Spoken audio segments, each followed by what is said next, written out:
శ్రోతలకు నా హృదయపూర్వక నమస్కారములు. మన శ్రోతలలో ఒకరు ప్రశ్నను పంపడం జరిగింది.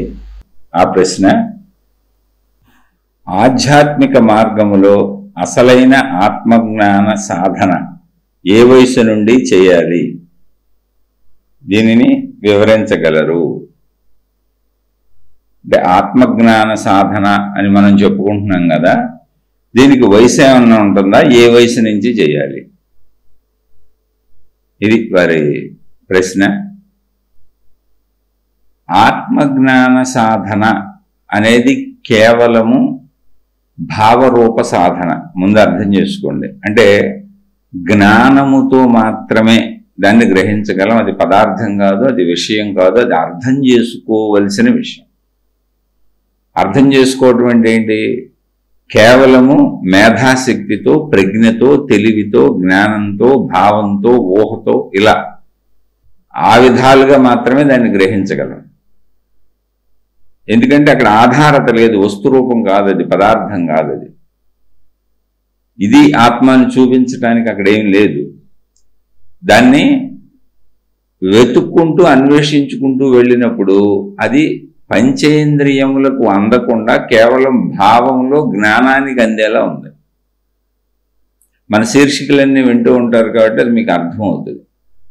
అయితే ఇప్పుడు ఈ జ్ఞాన వికాసం అంటే జ్ఞానాన్ని స్వయంగా అర్థం చేసుకోగలిగిన స్థితి అసలు ఎప్పుడు వస్తుంది మనుషులకి?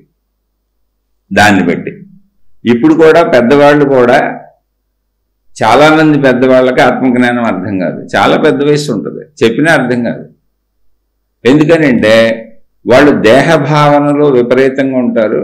ఒక మతము, ఒక దేవుడు, ఒక విధానము, ఆ దేవుణ్ణి పట్టుకొని ఆ దేవుణ్ణి ప్రచారం చేయటము, ఆ దేవుడే గొప్ప అనుకోవటము, ఆ మతమే గొప్ప అనుకోవటము, పక్క మతాలను ద్వేషించటము, పక్క మతాలను దూషించటము, పక్క దేవుళ్ళని దూషించటము, పక్క దేవుళ్ళతో, పక్క దేవుడికి సంబంధించిన వాళ్ళతో గొడవలు పడటం, ఘర్షణలు పడటం, ఇవన్నీ ప్రపంచంలో మనం చూస్తూనే ఉన్నాం. వాళ్ళకి ఆత్మజ్ఞానం అర్థం కాదు ఎంత వయసు వచ్చినా. అలాగే కుట్రలు, కుతంత్రాలు, మోసాలు, ఇతరులను మోసం చేయకూడదు అనేటువంటిది మానవ సమూహంలో అన్నీ ఉన్నాయి చూడండి. అంటే మంచితనము, అంటే మంచితనం ఎప్పుడు వస్తుంది? చెడు చేయకూడదనేటువంటి అవగాహన, అందరూ నాలాంటి మనుషులే అనే అవగాహన కలిగిన వాళ్ళు. ఈ అవగాహన ఏ వయసులో వస్తుంది అంటే అసలు చిన్న వయసు నుంచి పెద్ద వయసు వరకు ఈ అవగాహన ఏ వయసులో వస్తుందని నిర్ధారించి చెప్పలేము. చాలామంది చనిపోయే ముసలోళ్ళకు కూడా ఈ అవగాహన లేదు. అలాంటి చిన్నపిల్లలకు కూడా చిన్న వయసులోనే 10-15 ఏళ్ళకు ఉంటుందా ఉండదా పూర్తిగా నాకు కూడా తెలియదు. అది సంస్కార బలం, వెనక నుంచి వచ్చినటువంటి వెనక జన్మల సంస్కార బలం చేత ఉంటుంది. ఇప్పుడు ఒక వివేకానందుడు ఉన్నాడు అనుకోండి, ఆయన చిన్నతనం నుంచి జిజ్ఞాసలో ఉన్నాడు. చిన్నతనం నుంచే. రమణ భగవాన్ ఉన్నారు అనుకోండి, ఆయన చిన్నతనం నుంచి 14-15 ఏళ్ళ నుంచే ఇందులో ఉన్నారు. అలా మనం పెద్దగా గొప్పగా ప్రపంచంలో తెలిసినటువంటి, పెద్దగా గొప్పగా అంటే మహాత్ములని తెలిసినటువంటి వాళ్ళని గమనిస్తే వాళ్ళందరూ చిన్నతనం నుంచి, అంటే సుమారు 13-14-15 ఏళ్ల వయసు నుంచి, మరీ చిన్నతనం నుంచి కాదు, కొంచెం ఈ ఆధ్యాత్మిక విషయాల వైపు మొగ్గు చూపినట్టు కనబడతారు. వాళ్ళ చరిత్రలు చెబుతూ ఉంటాయి. అంటే మనం వాళ్ళతో కలిసి లేం కాబట్టి వాళ్ళ గురించిన పూర్తి వివరాలు చెప్పలేము, కానీ వాళ్ళ చరిత్రల ఆధారంగా, వాళ్ళ గురించి రచించబడిన విషయాల ఆధారంగా చెప్పగలుగుతాం. అందుకని ఆత్మజ్ఞాన సాధనకి, అంటే ఆత్మజ్ఞాన సాధన అంటే ఏముంది? అర్థం చేసుకోవటమే. దేహం నేను కాదు, నేను అనంత ఆత్మశక్తిని అనే దాన్ని అర్థం చేసుకోవడానికి కొన్ని వందల వేల రకాలుగా మహాత్ములు చెప్పారు. దేహం నేను ఎలా కాదు, ఎలా నేను అనంత ఆత్మశక్తిని. అది అవగాహనాపరమైన విషయం ఇక్కడ. అంటే వ్యక్తి వయసు కాదు ప్రాధాన్యత, ఇక్కడ వ్యక్తి జ్ఞానం ప్రాధాన్యత. అంటే జ్ఞాన వయసు ఎంత ఉంది అతనికి, అంటే జ్ఞానం వయసు కొలవచ్చా అని కాదు, విషయం చెబుతున్నాను. ఇప్పుడు మీరు చాలామంది చూడండి, నా మతం, నా దేవుడు, నా గురువు, నా పద్ధతి, నా గ్రంథం, ఇదే కరెక్ట్, అలా పట్టుకొని కోట్ల మంది దాన్ని అనుసరిస్తూ వెళ్ళిపోతూ ఉంటారు. అనేక తెగలు ఉన్నాయి చూడండి. ఒకే దేవుళ్ళలో వివిధ మార్గాలు ఉన్నాయి. మరి వీళ్ళందరికీ ఆత్మజ్ఞానం తెలీదా? ఆ దేవుడు ఆత్మస్వరూపుడు అని తెలీదా? వీళ్ళు ఆత్మస్వరూపులని తెలీదా? అంటే ఒకవేళ నువ్వు చెబితే భాష తెలుగే కాబట్టి, లేదా వాళ్ళ భాషలో మాతృభాషలో చెప్పినా భాష భావపరంగా అర్థం అవ్వచ్చు తప్ప ఆచరణాత్మకంగా వాళ్ళు తీసుకోరు, అర్థం అవ్వదు. ఎందుకంటే ఎవరు ఎక్కడున్నారో వాళ్ళ మానసిక స్థితి దానినే అంగీకరిస్తుంది. మరి ఇంతకీ పురాణం అంతా నువ్వు ఎందుకు చెబుతున్నావా అని అనొచ్చు. నిర్ధారించినటువంటి వయసుని చెప్పలేము. శంకరాచార్యుల వారు అతి చిన్న వయస్సులోనే ఆత్మతత్వాన్ని అవగాహన పట్టి, అవపోసన పట్టి, ఆయన తన తల్లికి చెప్పి ఆవిడను ఒప్పించి సన్యాసం స్వీకరించి ఆత్మ అనేటువంటి దాన్ని యావత్ భారతదేశము కాలినడకన పర్యటించి, ఒకటి కాదు రెండు సార్లు కాదు 4 సార్లు 5 సార్లు యావత్ భారతదేశము కాలినడకన మొత్తం పర్యటించారు, కన్యాకుమారి నుంచి కాశ్మీర్ వరకు. అలా పర్యటిస్తూ ఆత్మతత్వాన్ని నిరూపించారు. అప్పటిలో ఉన్నటువంటి అనేక సిద్ధాంతాల వారితో చర్చలు జరిపి, అంటే ఘర్షణలు కాదేవి, ఇప్పుడులాగా మతాలు తిట్టుకోవటం ఘర్షణలు కాదు. అప్పుడు ఉన్నాయి, బోల్డ్ అనేకం ఉన్నాయి. వాళ్ళందరినీ కూర్చోబెట్టి ఒక్కొక్క చోటకి వెళ్ళి, మీ సిద్ధాంతం ఏంటి, మీరు దీన్ని ఎందుకు నమ్ముతున్నారు, దీంట్లో పరిపూర్ణత ఏంటి, ఆత్మతత్వం ఇది, దీంట్లో పరిపూర్ణత ఏంటి అని ఈ పరిపూర్ణతను వాళ్ళకి అర్థమయ్యే వరకు చెప్పారు. వాళ్ళ సిద్ధాంతాలలో పరిపూర్ణతను వాళ్ళు సంపూర్ణంగా అర్థం చెప్పలేకపోయారు. అంటే పరిపూర్ణత లేదు, సంపూర్ణత లేదు, దాంట్లో ఒక నమ్మకంగా ఉందంతే అది. అప్పుడు వాళ్ళు ఆటోమేటిక్గా శంకరాచార్యుల వారిని అనుసరించారు శిష్యులుగా. అలా శంకరాచార్యుల వారి చరిత్ర చెబుతుంది. ఇదంతా కూడా గ్రంథాల్లో నిక్షిప్తమై ఉన్న విషయాలే మనకు ఆధారం. ఇప్పుడు ఈ ఘర్షణలు పడే బ్యాచ్లు, కొట్టుకునే బ్యాచ్లు, గొడవలు పడే బ్యాచ్లు, జ్ఞానంలో గొడవలు ఏంటండి? ఒకవేళ ఏదో చెప్పారు, మనం ఒకవేళ మంచి హృదయం ఉంటే చక్కగా కూర్చొని ఏమండి ఇది ఇలా కదా, ఇది ఇలా కదా అని మాట్లాడుకోవాలి. శంకరాచార్యులు వారు చేసింది అదే. ఆత్మతత్వాన్ని నేను సహజంగా నిరూపిస్తాను. ఎక్కడా కూడా నమ్మవలసిన అవసరం కానీ, మహిమలు కానీ, మాయలు కానీ ఉండవు. సృష్టితత్వానికి దాన్ని అన్వయిస్తూ శేషం అనేది మిగలకుండా దాన్ని నిరూపిస్తానని ఆత్మతత్వాన్ని నిరూపించి చూపించారు. ఎందుకంటే ఆయనకి అది అర్థమైంది. ఆయన అనంత ఆత్మతత్వాన్ని అవగాహన చెందారు, అనుభూతి చెందారు. నేను అనంత ఆత్మస్వరూపుణ్ణని ఎరుకను పొందారు. ఆయన అర్థమైన వాళ్ళు చెప్పగలరు కదా వివరించి. ఇప్పుడు మిగిలిన సిద్ధాంతాలన్నీ ఎలా ఉంటాయంటే, ఉన్నాయి సిద్ధాంతాలు, ఈ దేవుడు నాకు ఇష్టం, నేను ఈ దేవుడిని పూజించగలుగుతాను అంతే. దానికి ఒక విధానం, పద్ధతి ఉండదు. నమ్ముకుంటే మోక్షం ఇస్తాడంటారు. దానికి సాక్ష్యము, ఆధారము, నిరూపణ ఇటువంటి ఉండవు.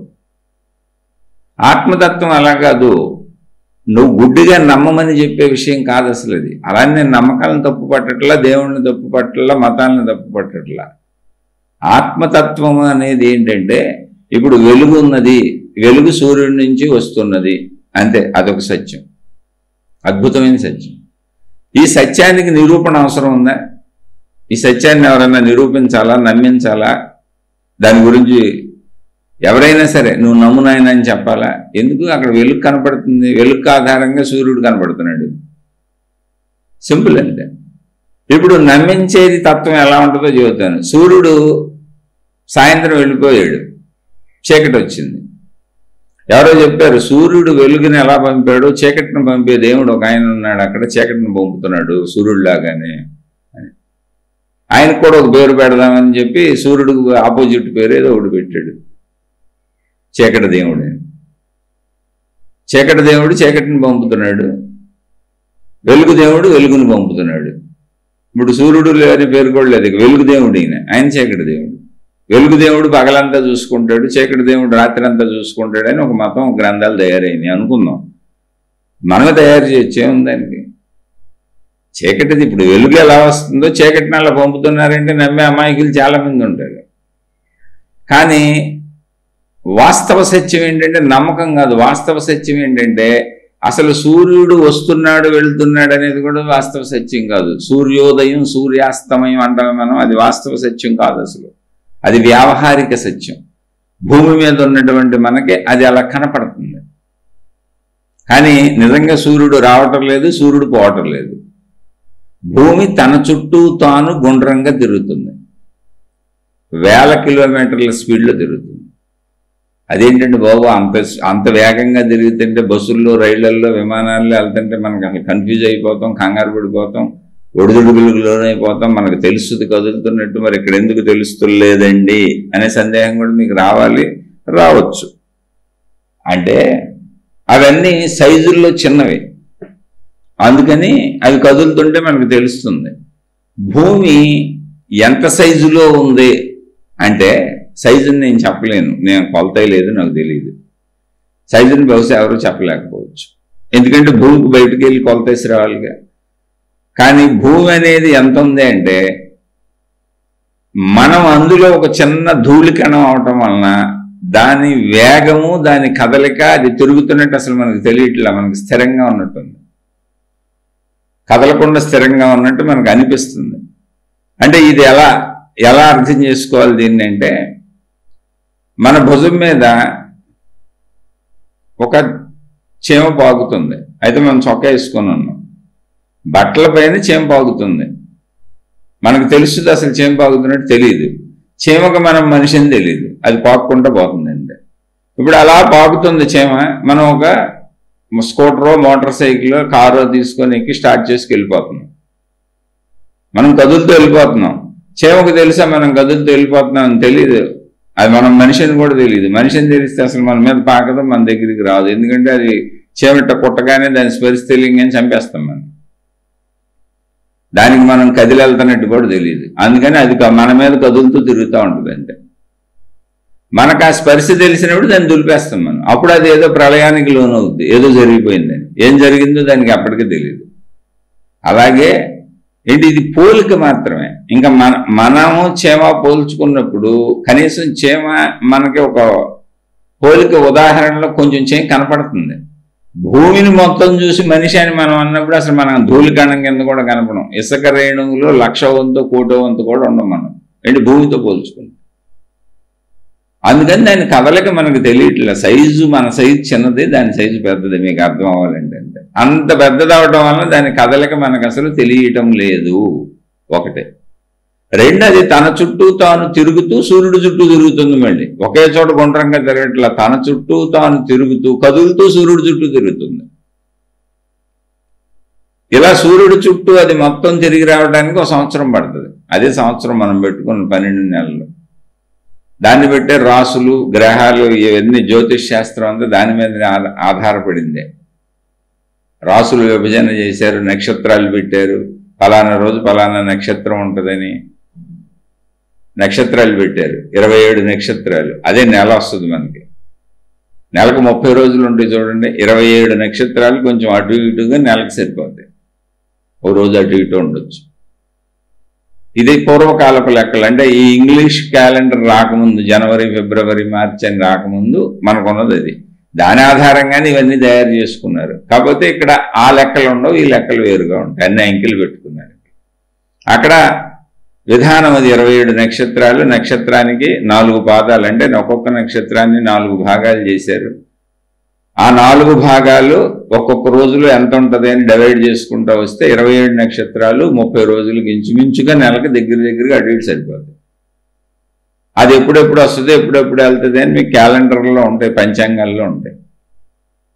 అంటే ఏంటి, ఒకప్పుడు జ్యోతిష్య శాస్త్రము, పంచాంగము ఇవన్నీ కూడా ఖగోళ శాస్త్రం, అంతరిక్ష శాస్త్రం. అది అంతే తప్ప మన జాతకాలు చెప్పేది కాదు, అది అంతరిక్ష శాస్త్రం. అది దాన్ని రాసులు ఏర్పరిచారు, 12 రాసులుగా ఏర్పరిచారు.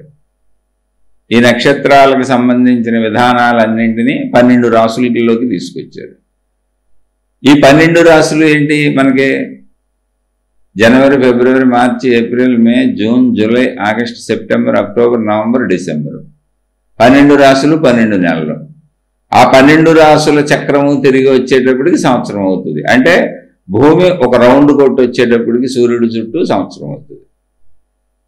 అది మనకి దానికి తెలుగు క్యాలెండర్, తెలుగు లెక్కలోనే ఇంచుమించు అదే పోలికలతో అందరూ డూప్లికేటింగ్, కాపీయింగ్ కొట్టుకున్నారు. కాకపోతే ఇంటర్నేషనల్గా ఇప్పుడు మనం వాడుతున్నటువంటి జనవరి, ఫిబ్రవరి ఇంటర్నేషనల్గా నడుస్తుంది ఇంగ్లీషు. ఎందుకంటే అది పరిపాలించింది చాలా దేశాలని, చాలా దేశాలు విస్తరించింది. ఇప్పుడు చదువుకున్న వాళ్ళు అందరూ ఒకే భాష పెట్టుకోవాలి కాబట్టి కొంచెం అంతర్జాతీయ భాషగా అది ఉంది కాబట్టి మనం అంతర్జాతీయమైనటువంటి కమ్యూనికేషన్స్ ఒక దేశానికి ఏర్పడని కనుక అది పట్టుకొని వెళ్తున్నాం మనం. దీనికి ముందు ఉన్నది ఇది ఖగోళ శాస్త్రం, ఇది అదే జ్యోతిష్ శాస్త్రం, అదే పంచాంగము. 5 అంగములతో కూడి ఉంటుంది. పంచాంగం అంటే పంచ అంటే 5 అంగములతో కూడి ఉంటుంది. అలా విభిన్న ఏర్పరిచారు, అది కూడా అవగాహనే, అద్భుతమైన అవగాహన, అద్భుతమైన ఖగోళ శాస్త్రం. దాని ఆధారంగానే మిగిలిన వచ్చిన పేర్లు మారినాయి, అంతే, ఏం లేదు. జాగ్రత్తగా వెళ్ళి లోపలికి వెళ్ళి లోతుగా అర్థం చేసుకుంటే పేర్లు మారినాయి. కాకపోతే ఏంటంటే ఇప్పుడు మళ్ళీ దాన్ని వ్యాపారంగా చేసుకొని దాన్ని అది పెట్టుకొని వ్యాపారం చేసుకొని మీ జాతకాలు చెబుతాం, మీ భూత భవిష్యత్తులు చెబుతాం, మీ వర్తమానాలు చెబుతాం. ఇది ఎలా తిరుగుతుంది కాబట్టి నువ్వు ఈ రాశిలో పుట్టావు కాబట్టి నీకు ఇలా జరుగుతుంది అన్నారు. ప్రపంచంలో అంటే ఈ సిస్టమ్ ప్రకారం ప్రపంచంలో ఎవరు ఎక్కడ పుట్టినా 12 రాశులకు సంబంధించిన వాళ్ళే ఉంటారు. ఎవరు ఎక్కడ పుట్టినా 27 నక్షత్రాల్లో 4 పాదాల్లోనే ఉంటారు. 27 × 4 108. 108 సంఖ్య మీరు ఇంటే అష్టోత్తరంలో 108 ఉంటుంది, భగవంతుడికి పూజ చేసేది. సహస్రనామావళి అన్నప్పుడు 1008 పెడతారు. ఈ 108 1 + 8 9, 9 సంఖ్య మంచిది అనేటువంటిది మళ్ళీ నవగ్రహాలు ఈ విధానం ఎలా వచ్చింది, అందుకని 9 లక్కీ నెంబర్ అంటారు చాలామంది. ఏం లేదు, 108 కలిపితే వచ్చింది. ఇది కాలగణనకు పెట్టుకుంది, అది కాలగణన కోసం ఏర్పాటు చేసుకున్న క్యాలెండర్ అప్పుడు. అది ఖగోళ శాస్త్రం, ఇది అంతరిక్ష శాస్త్రాన్ని ఆ రోజుల్లో అలా చెప్పబడింది. తర్వాత మళ్ళీ దేశాల్లో కాల మార్పులు వచ్చిన ఎవరెవరో పరిపాలకులు వచ్చారు, వీటిని ఆధారంగానే తయారు చేసుకుని కొత్తవి చెప్పారు, అంతే. ఇప్పుడు ఈ 108 మీరు ఇక్కడ గమనించినట్టయితే ఈ 108 అనేది భగవత్ పూజలో కానీ అంటే చాలా విశేషంగా ఉంటుంది. లేదా జప సంఖ్యల్లో కానీ మాలకు 108 పూసలు పెట్టుకుంటారు. ఎందుకనంటే ఎవరు ఎక్కడ పుట్టినా ఎప్పుడు పుట్టినా ఈ 108లోనే పుట్టాలి. 27 నక్షత్రాల్లో 4 పాదాల్లో అక్కడే పుడతారు ప్రపంచవ్యాప్తంగా ఎవరు పుట్టినా. అందుకని నేను ఎక్కడ పుట్టినా ఎప్పుడు పుట్టినా ఏ సమయంలో పుట్టినా ఏ రాశిలో పుట్టినా ప్రభు ఇదిగో ఈ 108 జపమాలతో నేను ఆ 108 భాగాల్లో ఎక్కడో పుట్టుంటాను కాబట్టి నిన్ను అర్చిస్తున్నాను, నిన్ను పూజిస్తున్నాను, నిన్ను జపిస్తున్నాను, నీ కోసం తప్పిస్తున్నాను, నన్ను రక్షించు, అంతే దాని అర్థం. ఎక్కడో పుట్టాను నన్ను మర్చిపోబాకాని. అలా మనం ఏర్పరుచుకున్న వ్యావహారిక సత్యాలు ఇవన్నీ. అవేం తప్పు కాదు, మీకు అర్థం అవడానికి చెప్పాను.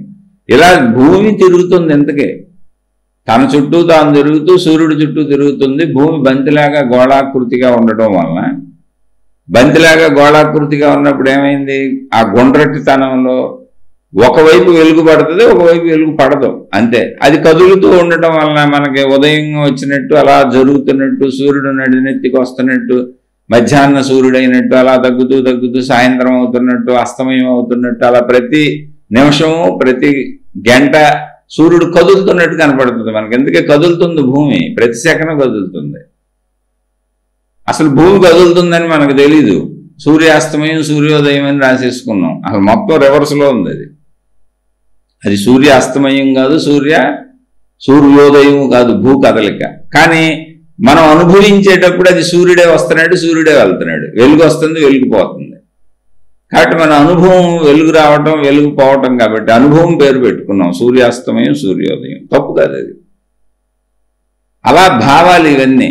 అలాగే ఇప్పుడు అంటే ఈ ఉన్న విషయాన్ని చెబుతున్నా, రివర్స్ భావాలు, కానీ కరెక్ట్, అది వాస్తవంగా. సూర్యుడు తిరుగుతలేదు, భూమి తిరుగుతుంది అనేది సత్యం.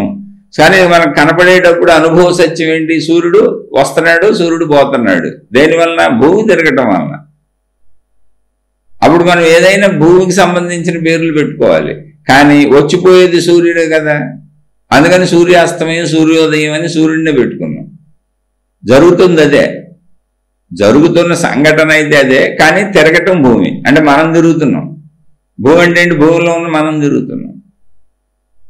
ఈ సత్యాన్ని అర్థం చేసుకున్నప్పుడు ఒకవైపు ఉన్న భూభాగానికి వెలుగు పడుతుంది, సూర్యుడి వైపు ఉన్న భూభాగానికి వెలుగు పడుతూ అది కదులుతూ ఉండటం వలన ఆ వెలుగు కదులుతూ కదులుతూ సూర్యుడు అస్తమిస్తున్నట్టుగా, అంటే సూర్యుడు వెళ్ళిపోతున్నట్టుగా అవుతుంది. ఎందుకని, రెండవ వైపు ఉన్న భూభాగం అటు వస్తుంది కొద్ది కొద్దిగా.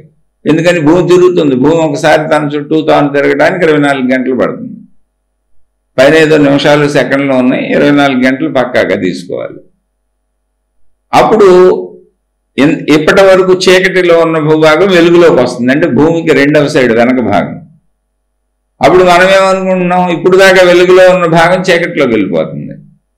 ఇప్పుడు ఇదంతా సైంటిఫిక్గా తెలియదు, ఎవరో ఆలోచించలేదు. అంటే నిదర్శనపూర్వకముగా రుజువుపూర్వకముగా సత్యముగా బోధ అంటే ఇది తెలీదు. ఇప్పుడు ఏమైంది, ఇలా వెలుగులోంచి చీకటిలోకి వెళ్ళిపోయింది. చీకటిలో ఉన్న భాగానికి వెలుగు వచ్చింది. అప్పుడు మనం కొత్త సృష్టి, ఒక కొత్త దేవుడిని సృష్టించి ఒక కొత్త మతం పెట్టచ్చు. ఏంటంటే చీకటి దేవుడు, వెలుగు దేవుడు, ఇద్దరు దేవుళ్ళు ఉంటారు కొత్త మతంలో. ఆ కొత్త మతానికి మనం చీకటి వెలుగుల మతం అని పెట్టచ్చు, చక్కగా పేరు పెట్టుకోవచ్చు. చీకటి వెలుగుల మతం అది. ఆ చీకటి వెలుగుల మతంలో కొత్త సూర్యుడు, కొత్త దేవుడు, చీకటి దేవుడు. సూర్యుడు ఉండడు, చీకటి దేవుడు, వెలుగు దేవుడు. సూర్యుడు మళ్ళీ మామూలుగా మనకు లోకంలో, ఎందుకని తెలియదు, జ్ఞానం తెలియదు. అప్పుడు నువ్వు నమ్మాలి. అక్కడ అప్పుడు ఏం చెబుతారు, గ్రంథాలన్నీ నమ్మాలని చెబుతారు.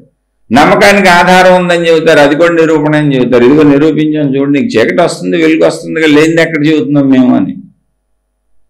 నమ్మకం అంటే అయితే నిజమే, మరి చీకటి వస్తుంది వెలుగు వస్తుందిగా, కాబట్టి చీకటి వెలుగుల మతంలోకి అందరూ ప్రజలందరూ వచ్చేస్తారు. చీకటి దేవుడిని ప్రార్థిస్తారు, రాత్రిపూట రక్షించవయ్యా, కాపాడవయ్యా, మాకు కనపడతలేదయ్యా, మా మీద ఎవరు దాడులు చేయకుండా, పురుగు పుట్ర రాకుండా నువ్వు కాపాడుతూ ఉండని. చీకటి పడగానే చీకటి దేవుడు పూజలు, చీకటి దేవుడిని నల్లగా తయారు చేసుకుంటారు. మొత్తం చీకటి దేవుడు కదా ఆయన, చీకటి ఆకృతిలో తయారు చేసుకుంటారు. వెలుగు దేవుడిని వెలుగులో తయారు చేసుకుంటారు. పగల వెలుగు దేవుడిని ప్రార్థిస్తారు, అయ్యా నువ్వు కాపాడు, నువ్వు చేయి, నువ్వు వెలుగులు చిందిస్తావని. అలా ఎవరైనా నమ్మించుకుంటూ వెళ్ళిపోవచ్చు. అందుకే అనేక వందల వేల మతాలు, మార్గాలు, ఇంకా కొత్త గురువులు వస్తున్నారు. దుర్మార్గాలు, మోసాలు, కుట్రలు, కుతంత్రాలు అన్నీ నమ్ముతున్నారు పాపం ప్రజలు. ఎందుకనంటే అందరూ ఇలా నిదర్శనంగా చూపిస్తున్నారు. చీకటిని చూపించవచ్చు, వెలుగుని చూపించవచ్చు, చీకటి వెలుగులు మతం తయారు చేయొచ్చు, చీకటి దేవుణ్ణి సృష్టించవచ్చు, వెలుగు దేవుణ్ణి సృష్టించవచ్చు, చీకటి వెలుగుల పుస్తకం తయారు చేయొచ్చు, గ్రంథం తయారు చేయొచ్చు. ఆ గ్రంథంలో వెలుగులో ఏం చేయాలి, చీకటిలో ఏం చేయాలి, మొత్తం గ్రంథంలో రాసేయచ్చు మనిషికి సంబంధించినవన్నీ. ఇప్పుడు కాదనేవాడు ఎవడో, అవుననేవాడు ఎవడో. ఇవన్నీ నమ్మకాలతో కూర్చబడతాయి. నువ్వు నమ్మని చెబుతారు అంతే. అక్కడ ఆధారతలు ఉండవు, నువ్వు పొందేది ఏమి ఉండదు. నువ్వు పొందేది చీకటి వెలుగు కనపడతానే ఉంటుంది. ఇక నువ్వు చీకటిని చీకటి దేవుడు అనుకొని చీకటి ధ్యానం చేస్తావు, చీకటి ధ్యానంలో లీనమైపోతా ఉంటావు. చీకటి ధ్యానం చేసి చేసి చేసి నువ్వు చీకటి అయిపోయి ఎప్పుడో నీ భావన పోగానే అమ్మ చీకటి దేవుడు దర్శనం అయిపోయింది నాకంటూ, లేదా చీకటి దేవుడు వెలుగు, అనేక రకాల చీకటి రూపాలు నువ్వే ఊహించుకుంటావు. అలా వెలుగు దేవుడు ధ్యానం చేస్తావు, వెలుగు దేవుడు రూపాలు ఊహించుకుంటావు, లేదా ఎప్పుడో నిన్ను మర్చిపోయి ఆ వెలుగులో లీనమైపోయానంటావు. ఇదంతా నీ ఊహ, నీ భ్రమ, నీ భ్రాంతి. ఇది నమ్మకం. అంటే నమ్మకం అనేది ఇలా ఉంటుంది. అక్కడ నువ్వు పొందేది ఏమి ఉండదు, నువ్వే కల్పించుకుంటూ ఉంటావు. చీకటి వెలుగులు నీకు ఆధారంగా కనపడుతూ ఉంటాయి, వస్తున్నాయి వెళ్తున్నాయిగా.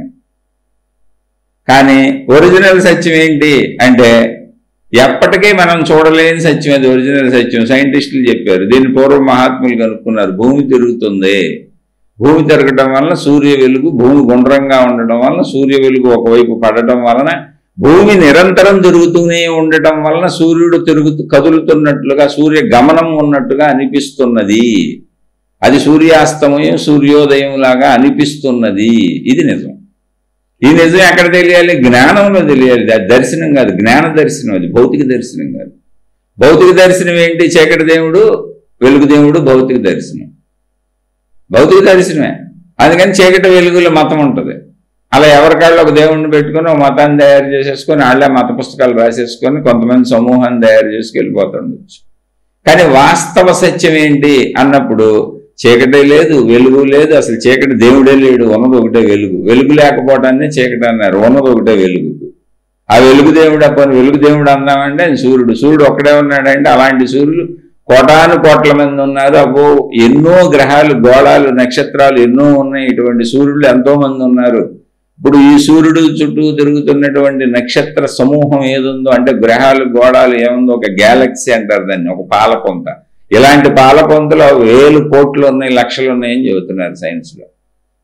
అంతులేనంత విశ్వం ఉందని. అది జ్ఞానంతో అర్థం చేసుకోగలమే తప్ప నిరూపించడం ఎలా కుదురుద్ది? కాబట్టి నిరూపించలేం కాబట్టి భూమి మీద ప్రతివాడు మన చీకటి వెలుగులు మాత్రమే కరెక్ట్, వాళ్ళు చెప్పేదంతా అబద్ధం అంటాడు.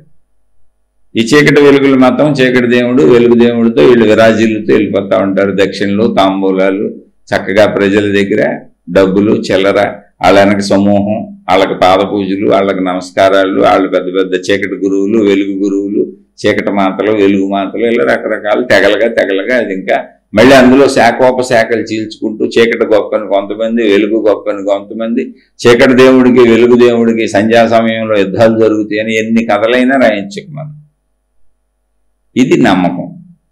వాస్తవం ఏంటి అంటే ఏమి లేదు. ఇందాక చెప్పాక భూమి గుండ్రంగా ఉంది, అది గిరగిరా తిరుగుతుంది, 1000 కిలోమీటర్ల స్పీడ్లో తిరుగుతుంది, తన చుట్టూ తాను తిరుగుతూ సూర్యుడి చుట్టూ తిరుగుతుంది. ఎందుకు తిరుగుతుంది అని అడగకండి, తిరుగుతుంది అంతే. ఎందుకు తిరుగుతుంది? అసలు గ్రహాలు, గోళాలు అన్నీ తిరుగుతున్నాయి, కదులుతున్నాయి, ఖాళీగా లేవు. ఆకాశంలో లక్షల కోట్లు ఖాళీగా లేవు, తిరుగుతున్నాయి, కదులుతున్నాయి.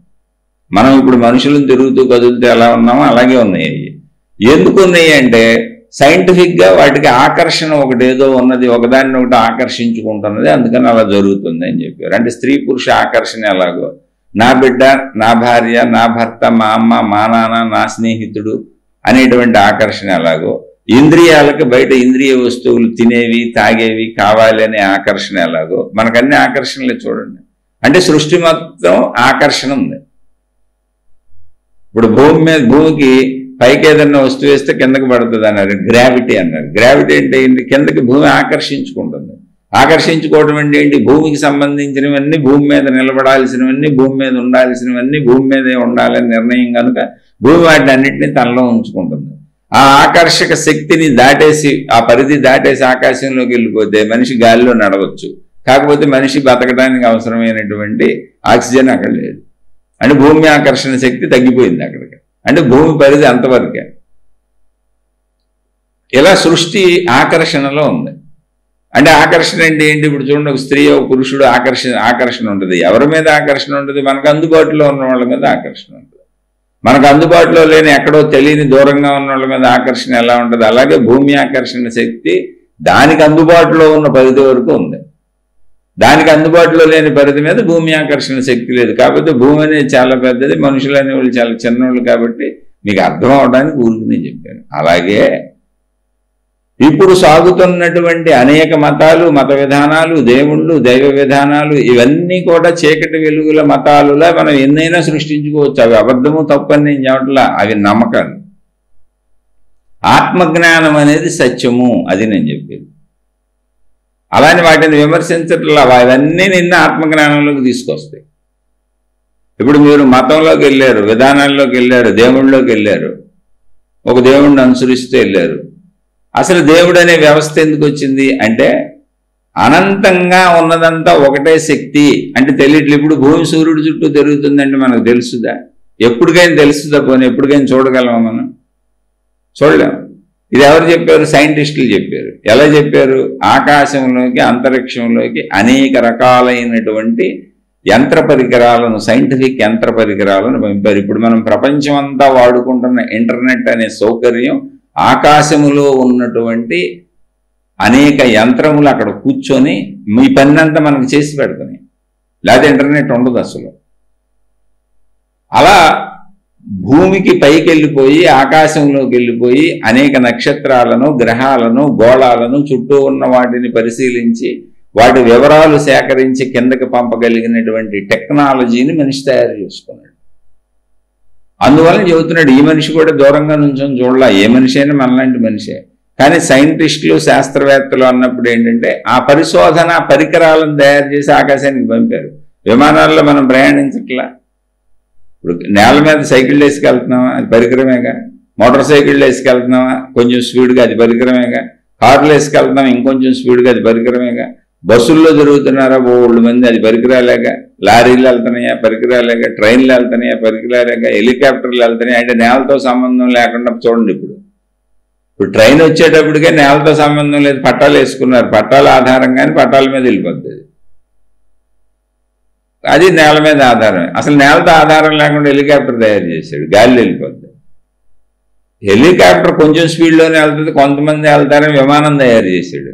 విమానం ఇంకా ఎత్తుకు వెళ్ళిపోద్ది, అన్ని దేశాలకు వెళ్ళిపోద్ది, ఎంతో మందిని మోసుకెళ్ళిపోద్ది, ఎంతో సామాన్యం వేసుకెళ్ళిపోద్ది, మొత్తం గాలిలో వెళ్ళిపోద్ది. నేలతో పని లేదు దానికి. అలా తయారు చేసుకున్నామా?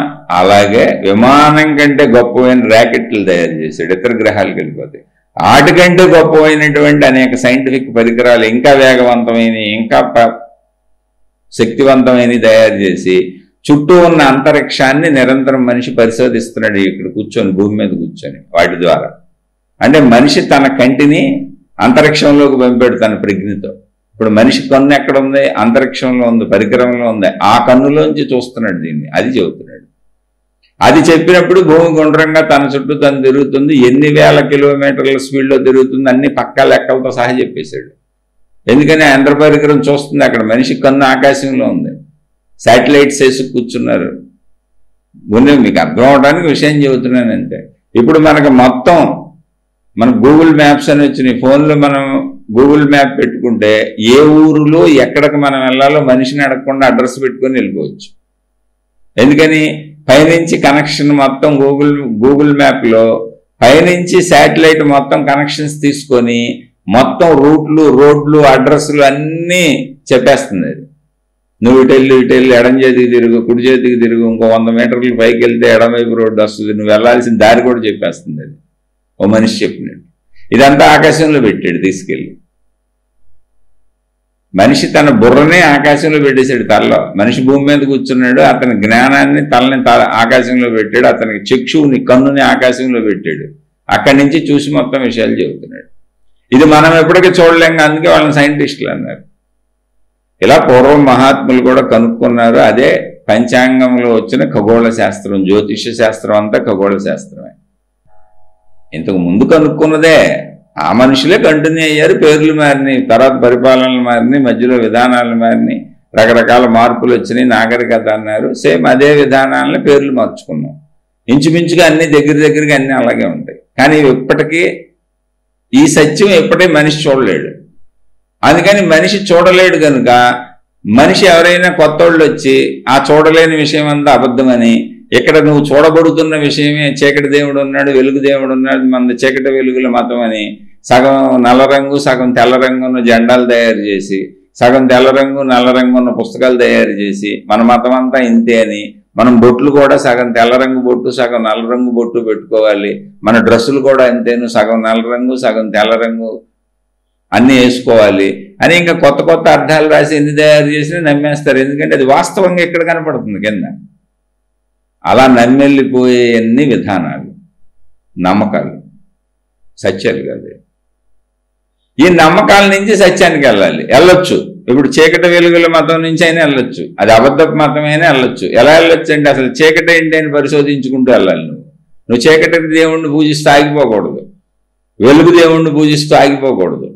అది అక్కడ మనకు వచ్చిన ప్రాబ్లం. ఇప్పుడు మతాలు, దేవుళ్ళు, మార్గాలు ఎందుకు విభేదించుకుంటున్నాయి? నాదే గొప్పది, నావే గొప్పవి, నా దేవుడే గొప్పవాడు, నా మతమే గొప్పది, నేను చెప్పేదే గొప్పది, మీరు ఇంకో దాంట్లోకి వెళ్ళకూడదు, ఇంకోటి తప్పు, అవన్నీ నరకాలు, నరక మార్గాలు, మనదే స్వర్గ మార్గం, మన దేవుడే కరెక్టు, మిగిలిన దేవుళ్ళు అంతా మోసపు దేవుళ్ళు, వాళ్ళు దేవుళ్లే కాదు అని ఇలా ఎందుకు జరుగుతుంది అంటే మనం అసలు దేవుణ్ణి పరిశీలించట్లేదు. అది ప్రాబ్లం.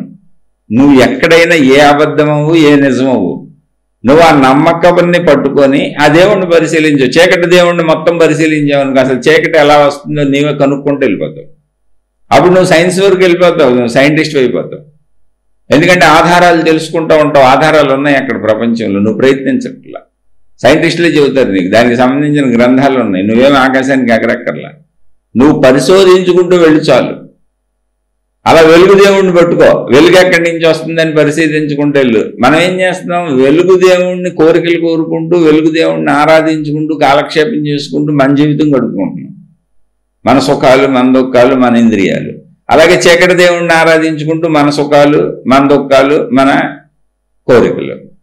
మొత్తానికి చీకటి వెలుగుల దేవుళ్ళు ఇద్దరికి మనకి చేయాల్సింది ఏంటంటే మన కోరికలు తీర్చాలి. దానికి ఏం చేస్తామంటే చీకటి వెలుగులు బొట్లు పెట్టుకుంటాం, చీకటి వెలుగులు డ్రెస్సులు వేసుకుంటాం, నలుపు తెలుగులు రాసుకొని డ్రెస్సులు వేసుకుంటాం, బొట్లు పెట్టుకుంటాం.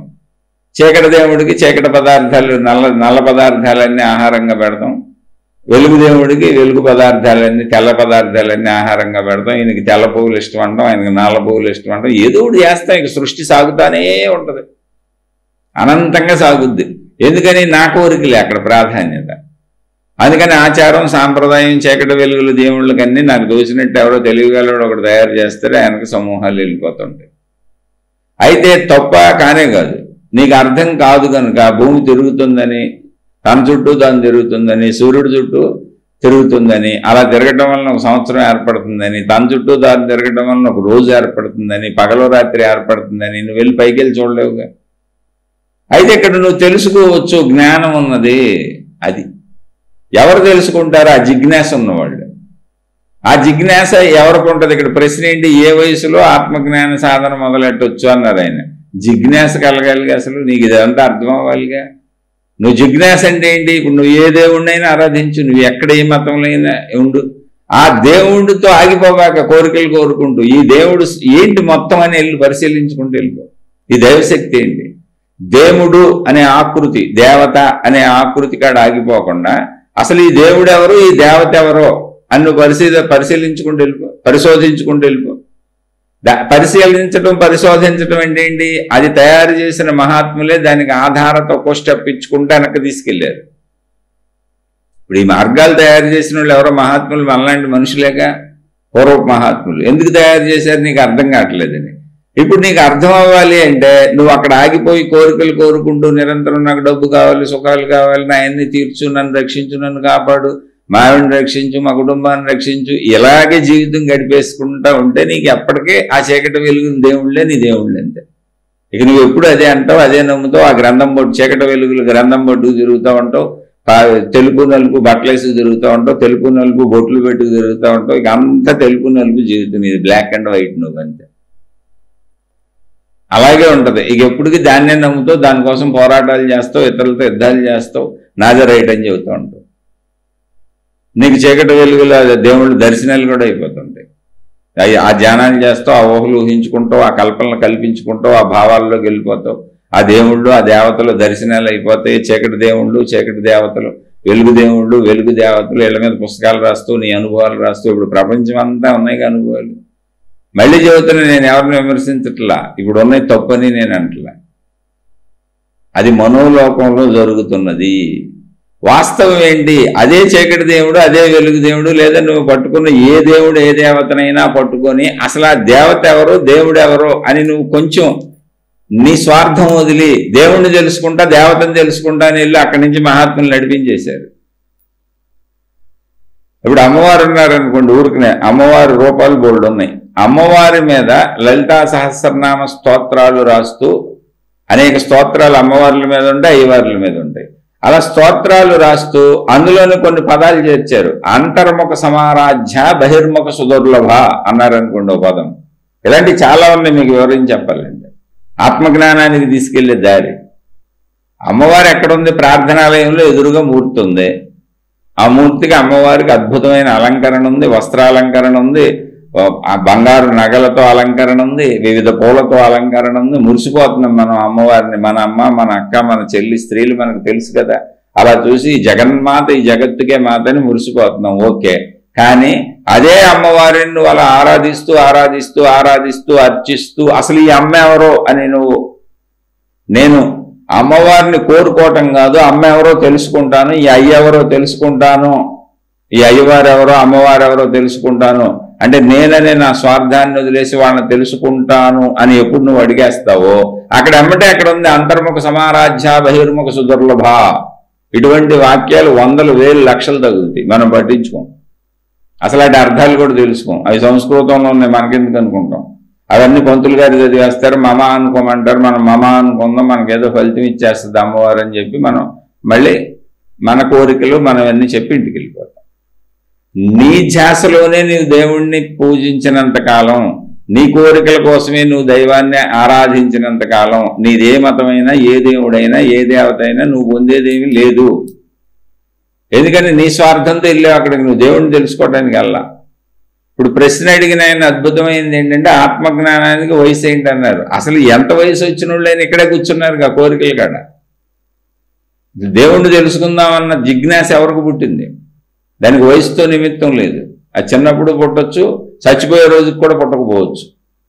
99 ఏళ్ళ వచ్చేసి ఇంకా కాసేపట్లో పోతాడన్నా పుట్టకపోవచ్చు. వీడు చచ్చిపోయే ముందు పూర్వం చెబుతారు, భగవత్ నామ స్మరణతో, అంటే ఏ భావంతో చచ్చిపోతే ఆ భావంతోనే మళ్ళీ పుడతారని. పాపం ముసలాయన చచ్చిపోతుంటే వాళ్ళ ఇంట్లో వాళ్ళు నారాయణ నారాయణ అనిపిద్దామని నారాయణ నారాయణ అనే రకరకాలుగా ఆయనకి అనిపిద్దామని చెబుతుంటే ఇంకేముంది, చెవుడు వచ్చింది, ఏం పని చేయట్లేదు, వినపట్టలేదు, చివరి దశలో ఉన్నాడు, అవసాన దశలో ఉన్నాడు. అందుకని నార తెచ్చి చూపించారంట. చూపించి నారాయణను నారాయణను నారాయణను తలుచుకో, నారాయణని దేవుణ్ణి తలుచుకో అంటే నారా నారా నారా అంటున్నాడు. ఎందుకని? లోపల లేదు అసలు, దేవుణ్ణి తెలుసుకోవాలని బుద్ధి లేదు. ఉంటే కదా నారాయణని తలంపు అదే వచ్చేస్తుంది చచ్చిపోతుంది. అలా నీకు దేవుణ్ణి తెలుసుకోవాలని తలంపు ఉంటే నువ్వు దేవుడి దగ్గర ఆగవు, అనంత ఆత్మజ్ఞానానికి వెళ్ళిపోతావు. ఆ తలంపు లేని వాళ్ళందరూ దేవుడి దగ్గర ఆగారు. మీరు ఎప్పుడైనా గుర్తుపెట్టుకోండి, దేవుడు కాదు దైవశక్తి. దైవము శక్తి.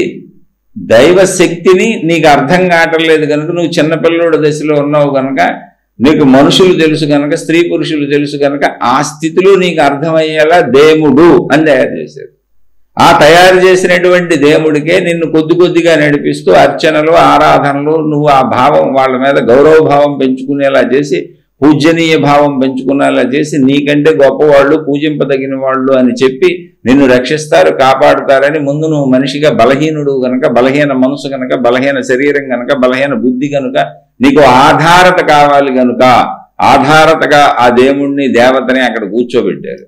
కూర్చోబెట్టి ఆ ఆధారతని నువ్వు మనో ఆధారతగా, శారీరక ఆధారతగా, నిన్ను మించిన దివ్యశక్తిగా భావించుకుంటూ ఆధారతలో కొద్దిగా అడుగులేస్తూ నువ్వు స్వార్థాన్ని వదిలితే, మంచిలోకి వస్తే, అసలు నేను నా గురించి దేవుణ్ణి అడగటం ఏంటి, దేవుడికి తెలియదు ఉంటుందా, నేను దేవుణ్ణే తెలుసుకుంటాను, ఆ దేవత విశ్వరూపం ఏంటి, ఆ దేవుడి విశ్వరూపం ఏంటి, ఆ దేవుడి యొక్క దేవత యొక్క సంపూర్ణ స్వరూపం ఏంటో నేను తెలుసుకుంటాను అని నువ్వు కొంచెం ముందుకెళ్తే, అక్కడ వాళ్ళే చెప్పారు, అంతర్ముఖ సమారాధ్య బహిర్ముఖ సుదుర్లభ. ఇలా అన్ని దైవ స్తోత్రాల్లో ఉంటుంది, అన్ని దేవుడి మంత్రాల్లో ఉంటుంది. అంటే ఈ సెంటెన్స్ కాదు, ఈ ఒక్క వాక్యం కాదు, ఇది ఉదాహరణ వాక్యం చెప్పాను, అనేకం చెప్పారు. అన్నీ నిన్న ఆత్మజ్ఞానానికి తీసుకెళ్ళిపోతాయి. ఈ లోపల అక్కడక్కడ విశేషంగా పొగిడారు. ఎందుకంటే మానవులకి మళ్ళీ నువ్వు అర్చనా సౌలభ్యం కోసం, ఆకార సౌలభ్యం కోసం, నీకు రూపభావం దృఢపడటం కోసం, ఆ దేవుడి యొక్క దేవత యొక్క విశేషతలు నీకు చెప్పటం కోసం మళ్ళీ అవన్నీ పొగట్టలుగా కొన్ని తీసుకొచ్చి మధ్య మధ్యలో ఆత్మజ్ఞానాన్ని చొప్పించారు. ఈ పొగట్టలతో వీటితో సాగుతూ దైవీభావం పెంచుకుంటూ, రూపభావం పెంచుకుంటూ, ఎప్పుడైనా నువ్వు స్వార్థభావం వదిలి దేవుణ్ణి తెలుసుకోవాలి, దేవతని తెలుసుకోవాలి అన్నప్పుడు నీకు దారి దొరకాలని ఆ విశేషాల మధ్యలోనే, ఆ పొగట్టల మధ్యలోనే, ఆ దేవీ దేవతల యొక్క శక్తుల వర్ణన మధ్యలోనే, వాళ్ళ రూపవర్ణన మధ్యలోనే అనంత ఆత్మతత్వాన్ని, వాళ్ళ యొక్క అసలు స్వరూపాన్ని దాశారు.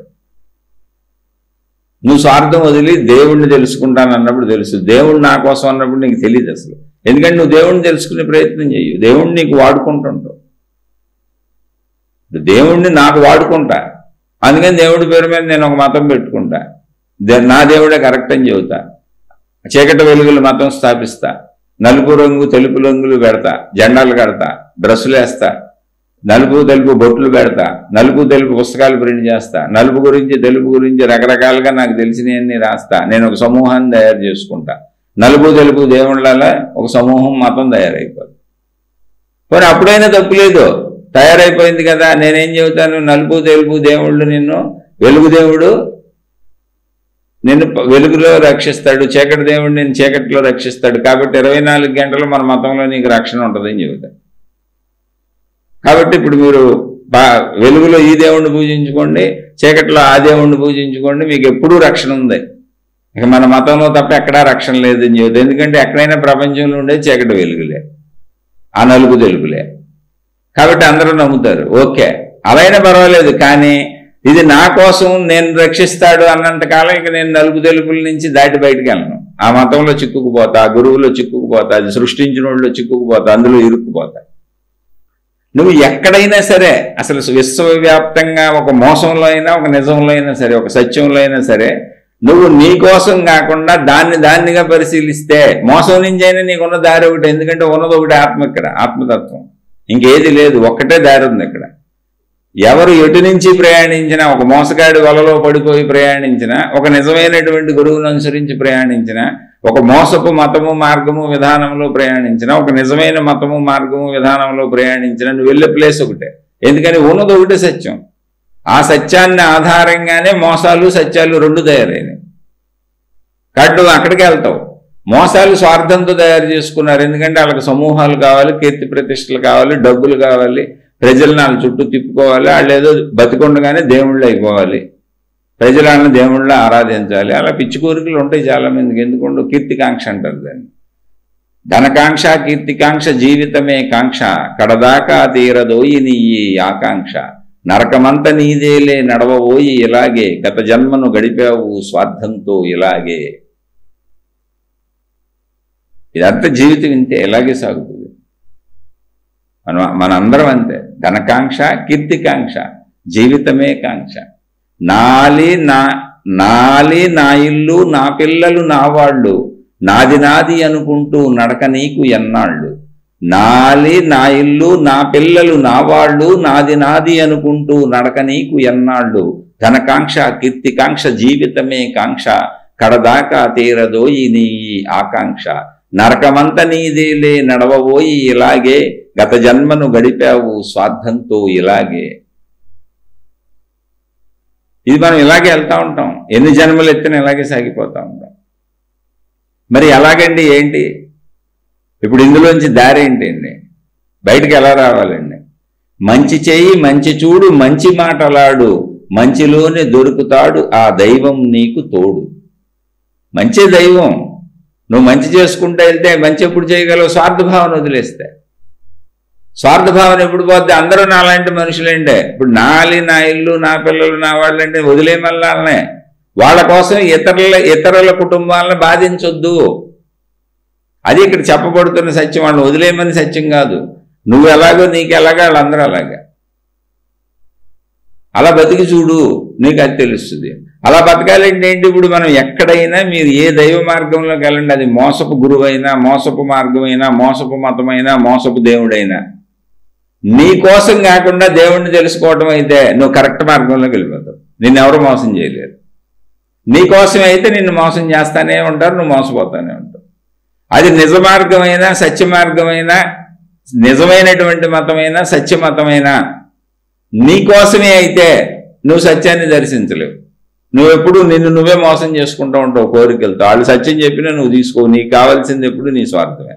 అలాగే నువ్వు నిన్ను మోసం చేసుకొని అక్కడే ఉండిపోతావు. సత్యం తెలుసుకో. అది నిజమైన మతమే, అక్కడ నిజమైన గురువులే, నిజమైన విధానమే. కానీ నువ్వు సత్యం తెలుసుకో. నీకు కావాల్సింది నీ స్వార్థం.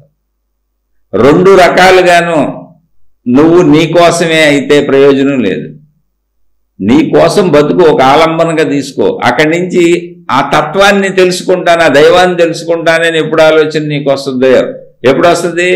నీ స్వార్థం కొంత తగ్గినప్పుడు, నీకు దేహభావన కొంత తగ్గినప్పుడు, నువ్వు సంతృప్తిగా ఉన్నదాంతో సర్దుకొని బతకగలిగినప్పుడు. అందుకని ఆధ్యాత్మికతలో ముందు ఆ విషయం చెబుతాడు, ఉన్నదాంతో తృప్తిగా ఉండండి అని. అప్పుడు నువ్వు సత్యాన్ని తెలుసుకోగలుగుతావు. అప్పుడు దేవుణ్ణి తెలుసుకుంటా. ఇప్పుడు చీకటి వెలుగుల మతం మొత్తం అబద్ధం. నేనే చెప్పాను. ఇంతవరకు మీరు ప్రపంచంలో ఎక్కడ వినుండరు. ఊరికి ఈ శీర్షికలో కల్పించి చెప్పాను. కల్పించి చెప్పిన ఈ చీకటి వెలుగుల మతాన్నే పట్టుకొని పోని ఏమైంది? చీకటిని పట్టుకొని వెలుగుని పట్టుకొని పరిశీలించుకుంటూ వెళ్ళిపోండి. అసలు చీకటి ఎందుకు వస్తుందని పరిశీలించుకుంటూ వెళ్ళిపోతే మీకు ఆధారాలు తెలియదా? సైంటిస్టులు లేరా? బుక్స్ లేవా? మీరు పరిశోధించుకుంటూ వెళ్ళిపోయి, అందరినీ అడుగుతూ వెళ్ళిపోయి, తెలుసుకుంటూ వెళ్ళిపోయి, ఆ మార్గంలో జ్ఞానులను అనుసరించి వెళ్ళిపోతే వాళ్ళు చెబుతారు, అయ్యా భూమి గుండ్రంగా జరుగుతుంది, భూమి గోళాకృతిలో ఉంది, సూర్యుడు చుట్టూ తిరుగుతుంది, అందుకని సూర్యుడు ఉన్న వైపు వెలుగు, సూర్యుడు లేని వైపు చీకటి వస్తుంది. ఇందులో ఏం అద్భుతం లేదు. అక్కడ చీకటిని ఏ దేవుడు పంపట్లేదు, వెలుగుని ఏ దేవుడు పంపట్లేదు. అసలు చీకటి వెలుగులు దేవుళ్ళే లేరు. ఇక్కడ సృష్టి ఉంది, అక్కడ చీకటి వెలుగులకి కారణం భూమి తిరగటం, అక్కడ సూర్యుడు ఉన్నాడని తెలుస్తుంది. నీకు తెలీదా? అప్పుడు మళ్ళీ ఆలోచించు, భూమి ఎందుకు ఉంది, సృష్టి ఎందుకు ఉంది, మళ్ళీ అది కనుక్కో, అది అడగటం మొదలుపెట్టు. దాన్ని చెప్పే జ్ఞానులు ఉన్నారు. అన్నీ ఉన్నాయి ఇక్కడ ఆన్సర్లో. కానీ నువ్వు వెళ్ళటం లేదు, కానీ నీ స్వార్థం కోసమే ఉన్నావు ఇక్కడ. నువ్వు ఏది పట్టుకొని ఆ దైవశక్తిని తెలుసుకుంటానని నువ్వు వెళ్ళినా ఆ దైవశక్తికి సంబంధించిన విషయాలలోనే కూర్చబడింది. అంతర్ముఖ సమారాధ్య. ఉదాహరణ చెబుతున్న బహిర్ముఖ సుదుర్లభ. కానీ బహిర్ముఖంలోనే కదా ప్రార్థనాలయంలో మనం అమ్మవారిని మన ఇంట్లో ఫోటోలుగా అలంకరించుకున్నాం. బహిర్ముఖమే అంటే బహిర్ముఖం అంటే ఏంటి? బయట చూస్తున్నాం, మన శరీరం నుంచి బయట చూస్తున్నాం కళ్ళు తెరిచి. ప్రార్థనాలయాలకు వెళ్ళిన బహిర్ముఖమే, అంటే మన శరీరం నుంచి బయట చూస్తున్నాం. కానీ అక్కడ ఏం చెబుతున్నారు మహాత్ములు? అదే అమ్మవారిని, అదే బయట చూస్తున్న అమ్మవారిని ఆరాధిస్తూ అద్భుతమైనటువంటి అర్చనా విధానాలు, పూజా విధానాలు, లక్షల కోట్ల మంత్రాలు తయారు చేస్తూ వాటి మధ్యలో పెట్టారు తీసుకెళ్ళి. ఆ అమ్మ శక్తి ఏంటి అని, ఆ అయ్యవారి శక్తి ఏంటి అని అమ్మ శక్తిగా చెప్పుకుంటున్నాం. మిగిలిన అందరికీ ఇదే ఉంటుంది. అక్కడ వాక్యాలు వేరుగా ఉండొచ్చు అంతే. అంతర్ముఖ సమారాధ్య బహిర్ముఖ సుదుర్లభ అన్నారు. అసలు మనం సృష్టించింది మతం బహిర్ముఖం, మత ప్రార్థనాలయాలు బహిర్ముఖం, మతంలో ఉన్న దేవుళ్ళు దేవతలు బహిర్ముఖం, గ్రంథాలన్నీ బహిర్ముఖం, దాన్ని చెప్పే గురువులు బహిర్ముఖం, అది నేర్పే గురువులు బహిర్ముఖం. కానీ వాళ్ళందరూ చెప్పేది అంతర్ముఖం. మరి నువ్వు నీ స్వార్థం వదిలితే తప్ప నీకు అర్థం కాదు అంతర్ముఖం. అంతర్ముఖం అంటే ఏంటి? నీ లోపలికి నువ్వు అంతర్ముఖ సమారాధ్య, నీ లోపలికి నువ్వు వెళ్తేనే ఆవిడ్ని నువ్వు పట్టుకోగలవు. బహిర్ముఖ సుదుర్లభ, బహిర్ముఖంలో నువ్వు ప్రార్థనాలయాలు, మతాలు, మార్గాలు, విధానాలు ఎన్నైనా పెట్టుకో, దుర్లభం. ఆవిడ్ని పట్టుకోవడం కుదరదు. అంటే ఇప్పుడు ఎవరావిడ? నాలో ఉన్న అనంత ఆత్మశక్తి, ప్రాణశక్తి అమ్మని చెప్పకనే చెప్పారు, చక్కగా చెప్పారు. అదే అక్కడ ఎప్పుడైతే నీకు స్ట్రైక్ అయిందో అక్కడి నుంచి ఏమండి ఈ లైన్ ఏంటి, ఇది ఎలా చెప్పారు, అంతర్ముఖ సమారాధ్య బహిర్ముఖ సుదుర్లభ అన్నారు, నాకు ఇదేంటో చెప్పండి అని అది చెప్పే మహాత్ముల దగ్గరికి వెళ్ళావనుకో, మళ్ళీ అది చెప్పే మహాత్ముల దగ్గరికి వెళ్ళాలి. వెళ్ళావనుకో వాళ్ళు చక్కగా వివరించి, అయ్యా ఏమీ లేదు, నీలో ఉన్నటువంటి ఆ ప్రాణశక్తి జగన్మాత, నేను బతికిస్తున్న ప్రకృతి శక్తి ఆ జగన్మాతే, సమస్తము జగన్మాతే అని చెబుతారు. అదే అయ్యవారు అన్నారు, అయ్యా నేను బతికిస్తున్నటువంటి, నువ్వు ప్రార్థిస్తున్నటువంటి, నువ్వు పూజిస్తున్నటువంటి ఆ దేవుడు ఎవరున్నారో ఆ దేవుడే సర్వము, నీ లోపల ఉన్న ప్రాణశక్తి అది. అందుకే అంతర్ముఖ సమారాధ్య బహిర్ముఖ సుదుర్లభ. ఇలా అన్ని దేవుళ్ళ దగ్గరే ఉంది అది. కానీ నీకు దేవుడు అక్కర్లేదుగా, నీ దేవుడి నుంచి నీకు లాభాలుగా కావాలి. దేవుడు మనకు అక్కర్లేదుగా, దైవ లాభాలు కావాలి. ఆ మతం పేరు మీదో, మార్గం పేరు మీదో, దేవుడి పేరు మీదో ఒక మానసిక ఆలంబన, ధైర్యము, నన్ను రక్షిస్తారన్న ధైర్యం, నన్ను కాపాడతారన్న ధైర్యం, నిరంతరం నా కోరికలు, నా కుటుంబం రక్షింపబడుతుందన్న ధైర్యం, నాకు అది చాలు. మీ గురించి మిగిలింది నాకెందుకు? చావు వచ్చేదాకా నాకు అది సరిపోద్ది, చావు వచ్చినాక చచ్చిపోయి వెళ్ళిపోతా అంతే. ఇలా జన్మలు ఎత్తి ఎప్పటికప్పుడు తెలుసుకుంటా. అందుకని ఆత్మజ్ఞానం ఏ వయసు నుంచి మొదలు పెట్టాలి అంటే వయసుతో సంబంధం కాదు, అది అంతర్జిజ్ఞాస, జిజ్ఞాస పుట్టాలి. అందుకే వాళ్ళని ముముక్షువులు అన్నారు, జిజ్ఞాసులు అన్నారు, సాధకులు అన్నారు. వయసు కాదది, చిన్న వయసులో పుట్టొచ్చు, పెద్ద వయసులో పుట్టొచ్చు. నీకు పుట్టాలి ముందు లోపల అసలు స్వార్థ భావన పోయి, నాకు కావాల్సింది నేను దేవుడి నుంచి పొందుతాను, మతం నుంచి పొందుతాను, గురువు నుంచి పొందుతాను అనేది కాకుండా, నేను అసలు మతాన్ని తెలుసుకుంటాను, గురువుని తెలుసుకుంటాను, దేవుణ్ణి తెలుసుకుంటాను, నా అవసరం నేనేదో తీర్చుకుంటాను, ఇంత కష్టపడి సంపాదించి దీన్ని బతికేస్తాను. అది ఎలాగైనా నేను చేయకి తప్పదు, వాళ్ళని నమ్మినా చేయకి తప్పదు, వాళ్ళని నమ్మకపోయినా చేయకి తప్పదు, నేను కష్టపడాల్సిందే, నేను కష్టపడిందే నాకు వస్తుంది. కాబట్టి నేను ఇక్కడ నన్ను బతికించమని, నన్ను రక్షించమని, నాకు కాపాడమని, నాకు డబ్బులు ఇమ్మని, నాకు ఉద్యోగాలు ఇమ్మని, నాకు ప్రమోషన్లు ఇమ్మని అడగను. కానీ దేవుడా నువ్వెవరు నేను తెలుసుకుంటాను, దేవత నువ్వెవరు నేను తెలుసుకుంటాను, మతమా నిన్ను నేను సంపూర్ణంగా తెలుసుకుంటాను, గురువా నిన్ను నేను సంపూర్ణంగా తెలుసుకుంటాను అనే వాళ్ళని తెలుసుకునే ప్రయత్నం చేస్తే నీకు అనంత ఆత్మజ్ఞానం అర్థమైపోద్ది. ఎందుకంటే అంతర్ముఖ సమారాధ్య బహిర్ముఖ సుదుర్లభ. ఈ ఒక్క వాక్యమే తిరగేస్తున్నారు ఏంటి అనుకోపాకుండా, ఇలాంటి వాక్యాలు కోకొల్లలు ఉన్నాయి పూజా విధానాల్లో, అన్ని మతాల్లో ఉంటాయి. అందులో సారాన్ని తెచ్చుకోవాలి. మనం ఎక్కడ సారాన్ని తెచ్చుకొని మనం ఇప్పుడు ఆత్మజ్ఞానానికి వెళ్ళిపోతామని చాలామంది మన అందులోనే కూర్చోబెట్టేస్తారు, వీటిని చెప్పకుండా. ఇవి అక్కడే వెళ్తూ ఉంటాయి. అలా అంటే కూర్చోబెడతారంటే వాళ్ళు కావాలని కాదు, పాప వాళ్ళకే తెలియదు, వాళ్ళు అక్కడే కూర్చున్నారు. అది అసలు విషయం. ఆ దేవుడు అంటే ప్రీతి, ఆ దేవత అంటే ప్రీతి, ఆ మతం అంటే ప్రీతి. అంటే ప్రీతి పెంచుకున్నారు. నా వస్తువుల మీద, నా సంపదల మీద, నా వాళ్ళ మీద, నా కుటుంబం మీద ప్రీతి ఎలా ఉంటుందో అలా నా మతం మీద, నా దేవుడి మీద, నా మార్గం మీద ప్రీతి పెంచుకుని దీన్ని వదలటం తప్పు, దీన్ని దాటెళ్ళటం తప్పు, దీన్ని మనం అమ్మో అసలు ఈ మార్గాన్ని దాటకూడదు, అతిక్రమించకూడదు అని, అది తప్పు అని, అధర్మం అని వాళ్లే లోపల అపరాధ భావాన్ని క్రియేట్ చేసుకొని ఈ అపరాధ భావాన్ని ప్రపంచవ్యాప్తంగా తమను అనుసరించే వాళ్ళందరికీ అపరాధ భావం తయారు చేశారు. ఏమని? గురువుని వదిలిపెట్టకూడదు, దేవుని వదిలిపెట్టకూడదు, ఒకే గురువుని పట్టుకోవాలి, ఒకే దేవుణ్ణి పట్టుకోవాలి, ఒకే దాంట్లో వెళ్ళాలని అపరాధ భావన తయారు చేశారు. ఓన్లీ ఆ ఒకే దేవుణ్ణి పట్టుకో, ఆ ఒకే దేవుడు ఎవరో తెలుసుకో అంటున్నా. దేవుడు నీ అవసరానికి కాదు, నువ్వు ఎవరిని పట్టుకున్నా పర్వాలా, దేవుణ్ణి తెలుసుకుంటానే వెళ్ళు. అబ్బే దేవుణ్ణి తెలుసుకుంటే దేవుడు ఆత్మజ్ఞానం అయిపోతాడు, ఆత్మజ్ఞానం అయిపోతే దేవుడికి రూపం ఉండదు, దేవుడికి రూపం ఉండకపోగా ఆత్మజ్ఞానం అన్నప్పుడు మళ్ళీ ఆ దేవుడు నా లోపలికి వచ్చేస్తాడు. అంతర్ముఖ సమారాధ్య, అంతర్ముఖంలోనే దొరుకుతుంది, బహిర్ముఖ సుదుర్లభ, బయట దొరకదు అన్నప్పుడు మరి మొత్తం నేను మతం ఏర్పరుచుకుంది బయట, ప్రార్థనాలయాలు కట్టుకుంది బయట, నేను చేసే మొత్తం భక్తి కార్యక్రమాలన్నీ బయట, నా మొత్తం భక్తి అంతా బయట, నా జీవితం అంతా బయట. అప్పుడు నేను మళ్ళీ వదిలేసి అంతరంగంలోకి వెళ్ళిపోయి నాలోనే శక్తి అంటే దేవుణ్ణి వదిలేశానన్న అపరాధ భావన ముందే పెట్టుకున్నాక నేను లోపల నా వాళ్ళకు కూడా అపరాధ భావన నేర్పేశాక ఈ దేవుణ్ణి రూపాన్ని అలాగే పూజించాలి, వదలకూడదు వదలకూడదు వదలకూడదు, తప్పు అపరాధ భావనని. అందుకని నీకు దేవుణ్ణి తెలుసుకోవాలనే భావన ఎప్పుడు పుడుతుందో, ఈ అపరాధ భావన ఎప్పుడు పోతుందో. అపరాధ భావన పోవటం అంటే ఏంటి? ఒక రూపాకృతి నుంచి ఈ రూపము, ఈ దేవుడు, ఈ దేవతే, ఈ మతమే, ఈ గురువే, ఈ విధానమే అనేటువంటి దానిలో నువ్వు అక్కడే కూర్చుండిపోకుండా దీని యొక్క సంపూర్ణత ఏంటి, దాన్ని నేను తప్పని చెప్పట్లా, అది విత్తనము, అది విత్తనము, మార్గము విత్తనము, మతము విత్తనము, ఆ గ్రంథము విత్తనము, ఆ రూపము విత్తనము, ఆ గురువు విత్తనము. అక్కడి నుంచి విత్తనములో ఉన్న మహావృక్షాన్ని దర్శించు. కాబట్టి ఇప్పుడు ఆ విత్తనాన్ని మొలకింప చేసుకో. అలా విత్తనాన్ని మొలకింప చేసుకోవడానికే భక్తి మార్గాలు, సాధనా మార్గాలు. అది విత్తనం మొలకెత్తి మహావృక్షం అయితే అది అనంత ఆత్మశక్తిగా విరాజిల్లుతుంది, విత్తన దశలో ఉండదు. అప్పుడు ఆ రూపదేవుడే అనంత ఆత్మశక్తి స్వరూపుడుగా, నీలో ఉన్నటువంటి ప్రాణశక్తిగా, సర్వుల్లో ఉన్నటువంటి ప్రాణశక్తిగా, విశ్వం మొత్తం ఆవరించి ఉన్నటువంటి అనంత ఆత్మశక్తిగా, ఆ ఆత్మశక్తిలోనే ఈ సృష్టి అంతా, నువ్వు నేను కనపడుతున్న సృష్టి అంతా ఉన్నట్టుగా, ఆ అనంత ఆత్మశక్తి స్వరూపము నాకు భిన్నము కానట్టుగా, నేను ఇప్పటి వరకు బహిర్ముఖంగా పూజించినటువంటి నా దేవుడు, నా దేవత, నా అంతర్ముఖంలో ఉన్నటువంటి శక్తియే, భేదమేమీ లేదు అనేటువంటి సత్యాన్ని తెలుసుకొని నేను అందులో సముద్రంలో నీటిబొట్టు లీనమైపోయినట్లుగా లీనమైపోతాను. నేను ఉండను, దేవుడు ఉండడు, ఉన్నది ఒకటే స్థితి. ఏంటది? అనంత సర్వవ్యాపక ఆకాశ స్థితిని పోలిన ఆకాశ స్థితియే అయిన అనంత ఆత్మశక్తి యొక్క స్థితి, సర్వవ్యాపక స్థితి.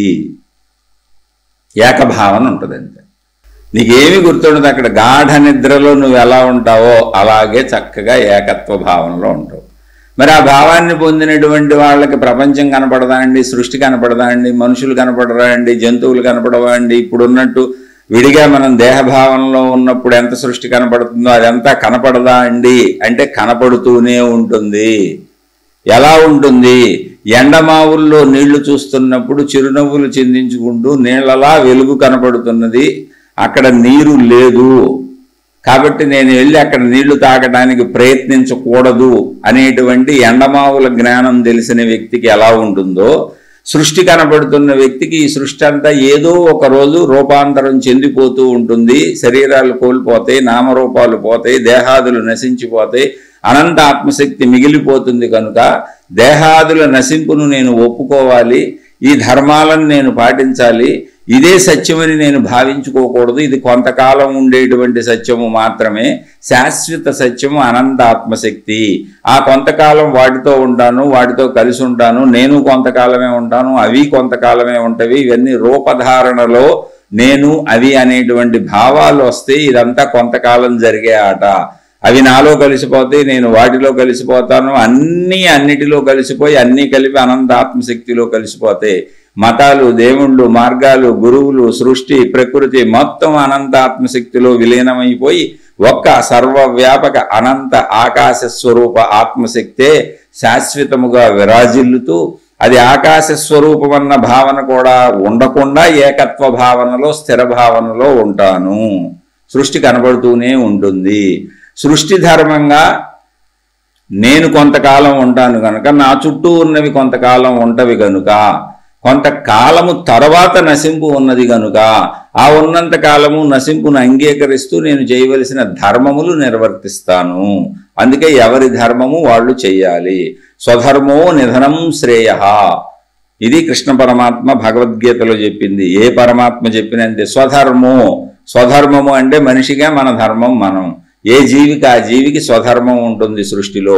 చెట్టు పువ్వులు పోస్తుంది, కాయలు కాస్తుంది, అది దాని స్వధర్మము. అలా జంతువులు, జీవులు, ప్రకృతిలో ఉన్నటువంటి అనేకము వేటి పనులు అవి చేస్తూ ఉంటాయి. మనిషిగా నీకు ఇవ్వబడినటువంటి ఇంద్రియములతో, నీకు ఇవ్వబడినటువంటి శరీరముతో, నీకు ఇవ్వబడినటువంటి బుద్ధితో, విచక్షణ జ్ఞానముతో నీ స్వధర్మము నీవు నిర్వర్తించు అంతే. ఇప్పుడు ప్రశ్న ఏంటి అసలు మనకి? అనంత ఆత్మజ్ఞానాన్ని తెలుసుకోవడానికి వయసు ఎక్కడ మొదలవుతుంది? ఏ వయసు నుంచి ఆ సాధన చేయొచ్చు, ఆత్మజ్ఞాన సాధన చేయొచ్చు అంటే చెప్పాను. ఆత్మజ్ఞాన భావన, రూపభావన పోయినాక, నేననే దేహభావన పోయినాక, పరిమితమైనటువంటి కాంక్షలు, కోరికలు ఇవన్నీ నశించిపోయి, నేను నా కోసం భగవంతుడిని ఉపయోగించుకోవటం, నా కోసం మతాన్ని ఉపయోగించుకోవటం, నా కోసం గురువులను ఉపయోగించుకోవటం, నా కోసం దైవ విధానాలను, మార్గాలను ఉపయోగించుకోవటం అనేది మానివేసి, ఆ దైవాన్ని తెలుసుకుంటాను, ఆ మతాన్ని సంపూర్ణంగా తెలుసుకుంటాను, ఆ దైవ తత్వాన్ని, ఆ గురువుని బీజ రూపంలో ఉన్నటువంటి ఈ మార్గములను అన్నింటినీ, మతములను, దైవాలను, విధానములను అన్నింటినీ కూడా బీజ రూపంలో ఉన్న వీటిని మహావృక్ష రూపంలో సందర్శించే ప్రయత్నం చేస్తాను. నా స్వలాభం కోసం కాదు, ఉన్నతత్వాన్ని ఉన్నట్టుగా తెలుసుకుంటాను అని నువ్వు ప్రయత్నించినప్పుడు దేవుడి ద్వారా ఆత్మజ్ఞానానికి రావచ్చు.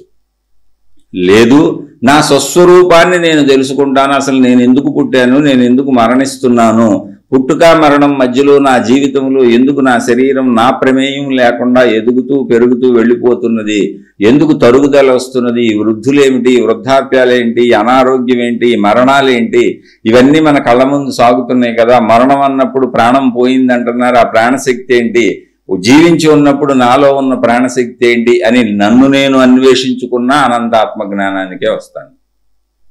అలా నిన్ను నువ్వు పరిశీలించుకుంటూ నీ లోపలికి వచ్చి రావాలన్నా నీకు ఆ తలంపు పుట్టాలి, దేహభావన నశించాలి, దేహం మీద ప్రీతి తగ్గాలి. నశించాలంటే మొత్తం పోవాలని కాదు, దేహ ప్రీతి తగ్గాలి. దేహాన్ని నిలుపుకోవటానికి అవసరమైనటువంటి చర్యలు చెయ్యి, దేహాన్ని నిలుపుకోవడానికి తగినంత తిను, దేహాన్ని నిలుపుకోవడానికి దేహంలో భగవత్ శక్తితే, సృష్టి శక్తి చే కూర్చబడినటువంటి పంచేంద్రియములు ఏ సుఖాలను అభిలషిస్తాయో, ఏ సుఖాలను కావాలనుకుంటాయో వాటిని తగుమాత్రంగా ధర్మంగా వాటికి అందించు.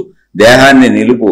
దేహములో ఉన్నటువంటి బుద్ధిశక్తిని, మనోశక్తిని, ప్రాణశక్తిని చక్కగా ఉపయోగించి ధర్మంగా నిన్ను నువ్వు పరిశీలించుకుంటూ, ఈ శరీర భావనకి ఆధారమైన మనోభావన, మనోభావనకి ఆధారమైన బుద్ధిభావన, బుద్ధిభావనకి ఆధారమైనటువంటి ప్రాణశక్తి భావన ఏంటో తెలుసుకొని నువ్వు అనంతాత్మలో లీనమవ్వచ్చు.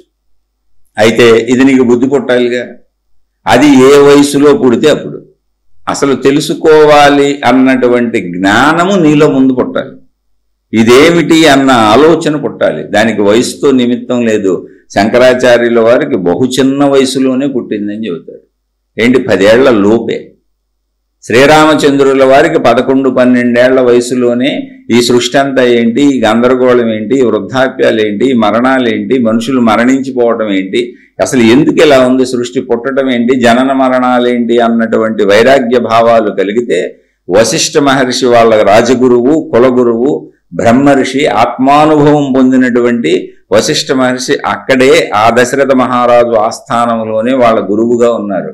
ఆయన మొత్తం యోగ వాసిష్టము అనే పేరుతో పెద్ద గ్రంథం ఉంది. ఆయన రామచంద్రుల వారికి తనకు తెలిసినటువంటి ఆత్మజ్ఞానమును అనేక విధములుగా కొన్ని లక్షల శ్లోకములలో వివరించారు. ఒకవేళ అంకి నేను తప్పు చెబితే నన్ను క్షమించండి, అంకిలు పట్టుకోబాకండి. వివరించారు. ఆ శ్లోకములు మొత్తము కూడా యోగ వాసిష్టము పేరుతో తెలుగులోకి అనువదించబడిని, అనేక భాషల్లోకి అనువదించబడిని. శ్రీరామచంద్రుల వారికి ఆ 12-13 సంవత్సరముల వయసులోనే ఆత్మజ్ఞాన జిజ్ఞాస కలిగింది. దాన్ని అనుభూతి చెందేశారు, సాధన చేసి పొందేశారు. ఆయన అనంత ఆత్మస్వరూపులుగా 12-13 ఏళ్ల వయసుకే పొందారు. ఇలా ఎంతోమంది మహనీయులు చిన్నతనంలోనే అభిలాషతో సాగారు. ఒక వివేకానందుడు అలా చిన్నతనం నుంచే సాగాడు, ఒక రామకృష్ణ పరమహంస అలా చిన్నతనం నుంచే సాగారు, ఓ రమణ మహర్షి అలా చిన్నతనం నుంచే సాగారు. ఎంతోమందికి చిన్న వయసులోనే వచ్చింది. కానీ అసలు ఎన్నో కోటాను కోట్ల మందికి మరణ దశ వచ్చిన నిండు 100 ఏళ్ళు నిండిపోయినా కూడా ఆ భావనే పుట్టదు. నా డబ్బు, నా ఇల్లు, నా వాళ్ళు, నా దేహం, నేను. ఇది మీరు ప్రపంచంలో చూస్తూనే ఉన్నారు. కాబట్టి వయో నిర్ధారణ చెప్పటం కష్టం. కానీ కొంచెం జ్ఞానం తెలిసి ఊహ తెలిసి ఎవరికైనా మీరు నేర్పించాలి అనుకుంటే వారికి ఆసక్తి ఉంటేనే వస్తుంది, లేకపోతే రాదు. మీరు ఎంత ప్రయత్నించినా అది లోపల సంస్కార బీజములు ఉండాలి. లేకపోతే మనుషులందరికీ ఎప్పటి నుంచో ఆత్మజ్ఞానం చెప్పబడుతుంది, ఎందుకు చెప్పబడట్లేదు? ఇప్పుడు చెప్పబడుతున్న ఆత్మజ్ఞానం కొత్తగా నేను మొదలుపెట్టింది కాదు. అనంత ఆత్మజ్ఞానాన్ని ఎప్పటి నుంచో, ఎప్పుడు త్రేతాయుగములో రాముల వారికి యోగ వాసిష్టం చెప్పబడింది. అంతకుముందు లక్షల సంవత్సరాల నుంచి అసలు మానవ జాతి ఎప్పుడుందో అప్పటి నుంచి వేదములలో చెప్పబడింది, అక్కడి నుంచి ఉపనిషత్తులలో చెప్పబడింది, అక్కడి నుంచి యోగ వాసిష్టముగా అనేక మంది మహాత్ములు రచించిన ఇతర గ్రంథములు ఉన్నాయి. అక్కడి నుంచి మళ్ళీ భగవద్గీతలో కృష్ణ భగవానుడి చేత ద్వాపర యుగంలో చెప్పబడింది. అనాదిగా మానవులకు అందించబడుతూ వస్తూనే ఉన్నది. కానీ పొందిన వాళ్ళు ఎంతమంది? కారణం వయస్సు కాదు, జిజ్ఞాస. దాని మీద ఆసక్తి కావాలి. అటువంటి జిజ్ఞాస ఉన్న వాళ్ళని జిజ్ఞాసువులు, అటువంటి మోక్షాపేక్ష, అంటే ఈ మోక్షం అంటే ఏంటో, ఆత్మజ్ఞానం అంటే ఏంటో తెలుసుకోవాలి అన్న భావన ఉన్న వాళ్ళని ముముక్షువులు అంటారు. దీనికి మహాత్ములు ఒక శ్లోకం చెప్పారు, దుర్లభం ఏ త్రయమే తత్ దైవానుగ్రహ హేతుకం. దైవానుగ్రహాన్ని కలిగించేటువంటి, ఇక్కడ దైవము అంటే అనంతాత్మశక్తి, కలిగించేటువంటి ఈ మూడు దొరుకుట అసంభవము, దుర్లభము అన్నారు. ఏంటా మూడు? దైవానుగ్రహ హేతుకం అంటే దైవానుగ్రహము లభించటానికి హేతువులు, కారణములైనటువంటి ఈ మూడు లభించుట అసంభవము అన్నారు. ఏమిటా మూడో చెప్పారు. దుర్లభం ఏ త్రైమే తత్ దైవానుగ్రహ హేతుకం మనుష్యత్వం ముముక్షత్వం మహాపురుష సంశ్రయం అంటే ఆశ్రయం. మనుష్యత్వం, అసలు మనిషి జన్మ రావడమే అసంభవం అని చెప్పారు. ఎందుకంటే మనిషి జన్మ రావాలి అంటే 84 లక్షల జీవరాశులు ఉన్నాయి, కొండలున్నాయి, గుట్టలున్నాయి, నదులున్నాయి, సముద్రాలున్నాయి, జడ పదార్థములున్నాయి, జీవ పదార్థములున్నాయి. వీటన్నింటిలో సృష్టిలో ఉత్తమమైనది మనిషి. ఎందుకని? శరీరపరంగానా? కాదు, జ్ఞానపరముగా.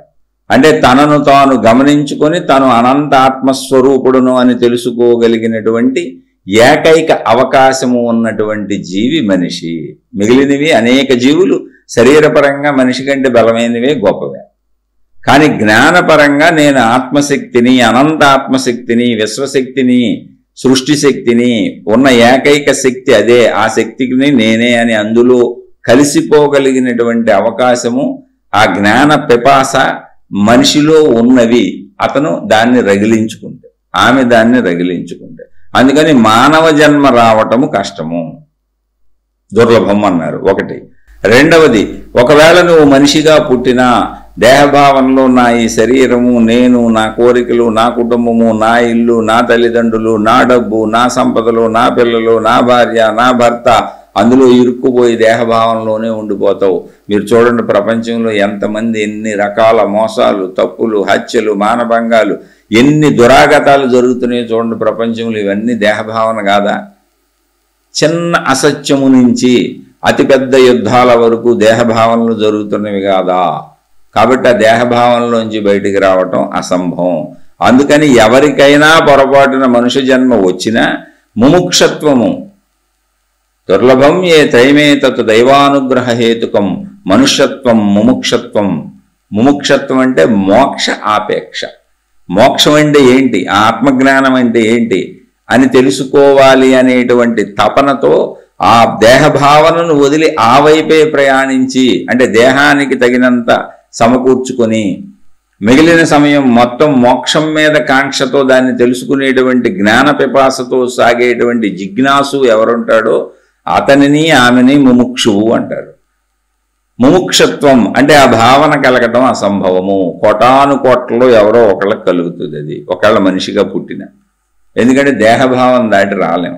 అలా ముముక్షత్వం నీకు కలిగినా మళ్ళీ నీకు సరైనటువంటి అనంతాత్మ జ్ఞానాన్ని అందించాలి. అది నీలోనే ఉందని, నువ్వు పూజించే దేవుడు అనంతాత్మస్వరూపుడే అని నీ మతము, నీ గురువు, నీ మార్గము నీకు సరైన దిశానిర్దేశం చేసి నిన్ను ఆ అనంత ఆత్మతో సమ్మిళితం చేసి ఆ జ్ఞానాన్ని నీకు అందించి సముద్రంలో నీటి బొట్టు కలిసిపోయినట్టుగా నువ్వు అనంత ఆత్మశక్తి సాగరంలో, దైవశక్తి సాగరంలో, విశ్వశక్తి సాగరంలో నువ్వు కలిసిపోయేలా నీకు సరైన జ్ఞానాన్ని అందించాలి, ఎక్కడ నిన్ను బంధించేయకుండా. ఇందాక చెప్పాను, చీకటి వెలుగుల మతం ఒకటి పెట్టచ్చు, ఆ మతంలో మనుషులందరినీ కట్టేయచ్చు అని. ఎవరైనా సృష్టించుకోవచ్చు ఇలా అనేక రక విధానాలు సృష్టించారు. రావణాసురుణ్ణి కూడా పూజించి రావణాసురుడే కరెక్ట్ అని మతాలు సృష్టించిన వాళ్ళు కూడా ఉన్నారు. ఇక్కడ గురువులు అయ్యారు, వాళ్ళకి 1000 మంది ఫాలోయర్స్ ఉన్నారు. రావణ బ్రహ్మ సామాన్యుడు కాదు, రావణ బ్రహ్మ దైవస్వరూపమే అనేటువంటి మార్గాలు సృష్టించినటువంటి ఘనులు కూడా ఉన్నారు. ఇక్కడ ఏం చేస్తాం? ఎలాగైనా ఏదైనా చేసి ప్రజల్ని నమ్మించవచ్చు. అంటే నమ్మేవాళ్ళు ఉంటారు, అందరూ నమ్ముతారని కాదు, అందుకని చెబుతున్నా. కాబట్టి నీకు మహాపురుషుడంటే ఎవరు? నిన్ను అలా ఇరికించేయకుండా ఏ రావణాసురుడు గొప్పవాడు, నరకాసురుడు గొప్పవాడు, దుర్యోధనుడు గొప్పవాడని నెగిటివిటీలో నిన్ను ఇరికించేయకుండా ఒక ఆకారంలో ఒక పరిమితిలో, ఒక మతంలో ఒక పరిమితిలో, ఒక ఆకారంలో నిన్ను ఇరికించేసి అక్కడి నుంచి నిన్ను బయటికి వెళ్ళనివ్వకుండా నీలో ఉన్న నువ్వు పూజిస్తున్న దైవం యొక్క అనంత ఆత్మశక్తి స్వరూపం దాకా నిన్ను వెళ్ళనివ్వకుండా నిన్ను ఒక చోట బంధించేసేటువంటి వాళ్ళు చాలా మంది ఉన్నారు ప్రపంచంలో. సత్యాన్ని చెప్పేవాళ్ళు చాలా అరుదుగా తక్కువ మంది ఉన్నారు. ఎక్కడో మహానుభావులు. శంకరాచార్యులు వారు జన్మించి మొత్తం పాదయాత్ర చేసి ఆత్మ సిద్ధాంతాన్ని ప్రతిపాదించవలసిన అవసరం ఏముంది? అలాంటి మహాత్ములు ఎక్కడో అరుదుగా కొంతమంది వస్తారు. అలా చాలా మంది వచ్చారు. ఓ రమణ భగవానులు వచ్చారు, చెప్పెళ్ళారు. ఓ షిరిడి సాయిబాబా వచ్చారు, చెప్పెళ్ళారు. వాళ్ళేమి పాపం వాళ్ళ కోసం ఏమీ చేసుకోవాలా.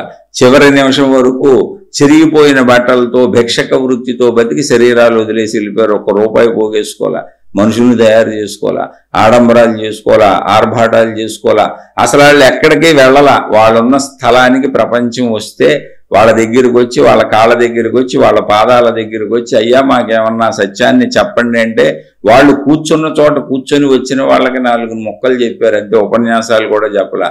నాలా వాగాడంబరం ప్రదర్శించలే. ఎందుకంటే నేను ఆ జ్ఞానసిద్ధి లేనివాడిని, అనుభవం లేనివాడిని కాబట్టి వాగాడంబరంగా ఉపన్యాసాలు చెబుతున్నా. వాళ్ళు అలా కూడా చెప్పలా. వచ్చిన వ్యక్తి యొక్క స్థితి గతిని బట్టి 2 మంచి మాటలు చెప్పారు. వాళ్ళు ప్రపంచం అంతా తిరగలా, ఏ ప్రచారాలు చేయలా. వాళ్ళ దగ్గరికి వచ్చిన వాళ్ళకి ఆచరిస్తూ వాళ్ళ జీవన విధానాన్ని చూపించారు ఒక అద్దంలా. ఈ అద్దంలో చూసి అన్నీ నేర్చుకోండి మీరని. అంతే సింపుల్. ఇలాంటి మహాపురుషుడు దొరకాలి నీకు. మహాపురుష సంశ్రయం, ఆశ్రయం. వాళ్ళే ఆత్మజ్ఞాన స్వరూపులు. నువ్వు వాళ్ళ దగ్గర చేరితే వాళ్ళని చూసి నేర్చుకోవటమే. వాళ్ళు బోధించేది చాలా తక్కువ ఉంటుంది. ఎందుకంటే వాళ్ళు అలాగే జీవిస్తారు, ఆత్మజ్ఞాన స్వరూపులుగానే జీవిస్తారు. మేము అనంత ఆత్మశక్తి స్వరూపులం అని ఢంకా బజాయించి చెప్పి మరీ జీవిస్తారు. అటువంటి మహాపురుషుడి ఆశ్రయం దొరకటం అంటే వాళ్ళు లభించటం, నీకు నువ్వు వాళ్ళని నమ్మగలగటం, వాళ్ళు నీకు సరైన దిశానిర్దేశం చేయటం, నీ నుంచి డబ్బు ఆశించకుండా, సేవలు ఆశించకుండా నీకు ఆ తత్వజ్ఞానాన్ని అందించి నిన్ను అటువైపు నడిపేవాళ్ళు దొరకటం దుర్లభం. 3 దుర్లభం. మానవ జన్మ రావడం దుర్లభం. ఎందుకంటే ప్రపంచంలో మనిషికి ఎన్నున్నాయో చూడండి విశ్వంలో. వాటిలో దేనికి ఈ జ్ఞానం లేదు. ఏ జ్ఞానం? అన్ని మనిషి కంటే గొప్పగా అయి ఉండొచ్చు, కానీ నన్ను తెలుసుకునే జ్ఞానం, నేను అనంత ఆత్మశక్తిని నేను తెలుసుకునే జ్ఞానం ఒక్క మనిషిగా ఉంది.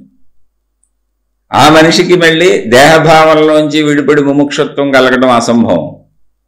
కోట్ల మంది ఎలా జీవిస్తున్నారో, ఎన్ని పొరపాట్లు, ఎన్ని తప్పులు, ఎన్ని యుద్ధాలు, ఎన్ని ఘర్షణలు జరుగుతున్నాయో మీరే చూడండి ఊరికి. అంతే మీకే అర్థమవుతుంది.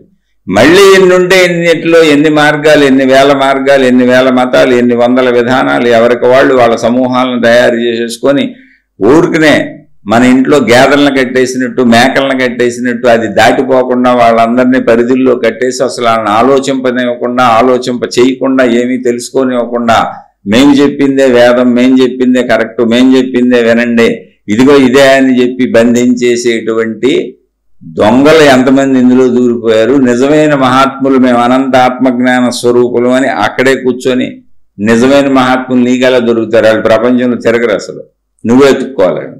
అందుకని కష్టం. ఎందుకు కష్టం అంటే ప్రపంచంలో తిరిగే వాళ్ళందరూ ఆత్మజ్ఞానాన్ని పంచుతూ తిరగరు. ఆత్మజ్ఞాన స్వరూపంలో లీనమైపోయిన రమణ భగవానుడు కొండ గుట్టల్లో, గుహల్లో, చెట్లు కింద, పుట్టల్లో ఎక్కడో ఉన్నాడు. ఆయన ప్రజలు వెతికి పట్టుకున్నారు. ఎక్కడో ఆత్మజ్ఞానానుభూతిని పొందిన షిరిడి సాయిబాబా ఎక్కడో మారుమూల పల్లెటూరులో ఆ చెట్లలో పుట్టల్లో తిరుగుతుంటే అక్కడ గ్రామ ప్రజలు ఎవరో వెళ్ళి వెతికి పట్టుకున్నారు. తర్వాత ఏదో ఫేమస్ చేశారు ఆయన్ని. ఆయన ఉండగా ఆయన ₹1 దాచుకోవాలా, ఆయన ఉండగా ఆయన చిరిగిపోయిన బట్టలు కట్టుకున్నారు, ఆయన ఉండగా చివరి రోజుల్లో కూడా భిక్షాన్నమే తీసుకున్నారు. నిరాడంబర భిక్షకుడు. అలా ఎంతోమంది మహాత్ములు అవధూతలు అలాగే బ్రతికారు. వాళ్ళు ప్రజల్లోకి వచ్చి మమ్మల్ని గుర్తించండి, మమ్మల్ని పూజించండి, మమ్మల్ని ఆరాధించండి, మాకు వెండి కిరీటాలు పెట్టండి, బంగారు కిరీటాలు పెట్టండి, మీ డబ్బులు మా పాదాల దగ్గర పోయండి, మేము ఆడంబరాలు చేసుకుంటాం, అసలు ఏమీ అది దొరకరు మీకు. ఆత్మజ్ఞాన స్వరూపుణ్ణి నువ్వు వెతికి పట్టుకోవాలి. అందుకని మహాపురుషుడి ఆశ్రయం దొరకడం, ఆత్మజ్ఞాన బోధకుడు దొరకడం, నీకు అర్థమయ్యేలా చెప్పగలిగిన వాడు దొరకడం నీ అదృష్టం. అది అసంభవం, ఎక్కడో సంభవం, కోటాను కోట్లలో ఒక్కడికి సంభవం. అలా ఎక్కడో దొరుకుతారు. దొరికినా మళ్ళీ నువ్వు దాన్ని అర్థం చేసుకొని పట్టుకొని సాధన చేసుకోగలిగి ఉండాలిగా. అది ముముక్షత్వం. ఇవన్నీ అసంభవం, దుర్లభం, కానీ అసాధ్యం కాదు. మనిషికి అవకాశం ఉంది, ప్రయత్నించు. ఆ ప్రయత్నించటమే ఆత్మజ్ఞాన సాధనా మార్గం. దీనికి వయస్సుతో నిమిత్తము లేదు. కొంచెం ఊహ తెలిస్తే చాలు. ఆ ఊహ తెలియటం అనేది వ్యక్తి యొక్క ప్రజ్ఞ మీద ఆధారపడి ఉంది. అయితే ఊహ తెలిసినా అసలు మనం చనిపోయే వరకు కూడా ఆ వైపు ధ్యాస లేని వాళ్ళే ప్రపంచంలో ఎక్కువ ఉన్నారు.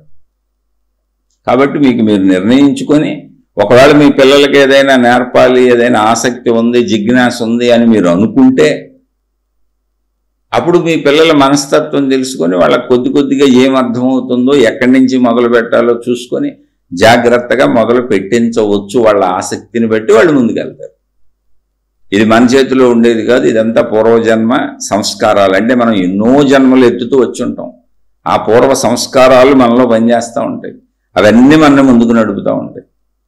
ఏదైనా ఆసక్తి రేకెత్తించటం అనేది మనం ప్రయత్నించవచ్చు. వాళ్ళలో ఉన్న జిజ్ఞాసను బట్టి, వాళ్ళలో ఉన్న తత్వాన్ని బట్టి, దేహభావన ఎక్కువ ఉందా, దైవభావన ఎక్కువ ఉందా, ఆత్మభావన ఎక్కువ ఉందా అనే దాన్ని బట్టి వాళ్ళు ముందుకు ప్రయాణం చేసుకుంటూ వెళ్తారు. దీనిని ఎవ్వరూ నిర్ధారించి చెప్పలేరు. ఎవరికి వాళ్ళకి అంతరంగంలో కలగాలి. 99 ఏళ్ళు వచ్చిన ముసలాయనికి, ముసలావిడికి కూడా బుద్ధి పుట్టకపోవచ్చు. 10 ఏళ్ళు వచ్చిన కుర్రోడికి అది అర్థమైపోవచ్చు, పుట్టవచ్చు. ఎందుకంటే మహాత్ములకి అలా జరిగింది. కాబట్టి అది వయసు నిర్ధారణగా చెప్పలేము. అంటే ఒకవేళ ఎవరన్నా చెప్పగలరేమో మహాత్ములు, నాకు తెలియదు. నేను అంత శక్తివంతుడిని కాదు. నేను నాకు తెలిసిన వివరణ ఇచ్చాను. నేను సామాన్యుణ్ణి. వయో నిర్ధారణ ఇక్కడి నుంచి వీళ్ళు ఇది నేర్చుకోగలరు అని చెప్పగలిగినంత సమర్థత అంత నా దగ్గర లేదు. నాకు తెలిసి నాకు అంత జ్ఞానం లేదు. నాకున్న జ్ఞానాన్ని మీకు వివరణగా చెప్పాను. ఇందులో మంచి ఉంటే తీసుకోండి, చెడు ఉంటే వదిలేసేయండి. నేను ఒకవేళ సరిగ్గా చెప్పలేకపోయాను అనుకుంటే నేను ముందే చెబుతున్నాను, నేను సామాన్యుణ్ణి, నన్ను క్షమించి వదిలివేసేయండి. నాకు తెలిసిన వివరణ మీకు తప్పకుండా చెబుతూ ఉంటాను. మీరు ఏ ప్రశ్న అడిగినా ఆ ప్రశ్నలో నేను చెప్పగలిగిన విషయం ఉంటే, ఆ ప్రశ్న సరైనదై ఉంటే, నేను చెప్పగలను, నాకు తెలుసు అంటే కొంత వివరణ ఇవ్వగలను అనుకుంటే చెబుతాను. అందులో మంచి చెడు నిర్ణయాలు మీరు తీసుకొని అందులో మంచిని మాత్రమే తీసుకోండి, చెడును వదిలేయండి. ఎందుకంటే నేను జ్ఞానిని కాదు. నాకు ఏ జ్ఞానానుభవము నేను పొందలేదు, ఆత్మానుభవం నేను పొందలేదు. నేను ఒక సామాన్యమైనటువంటి సాధక దశలో ఉన్న సాధకుడిని కూడా పూర్తిగా చెప్పుకోవడానికి సరిపోను. జస్ట్ విశ్లేషణ ఇదంతే, నా సొంత విశ్లేషణ. అందుకని తప్పులుంటే మన్నించండి, ఒప్పులుంటే స్వీకరించండి. శుభమస్తు. మీకు మీ కుటుంబ సభ్యులకు మేలు చేకూరుగాక. మరలా మరొక కొత్త శీర్షికతో కలుసుకుందాం.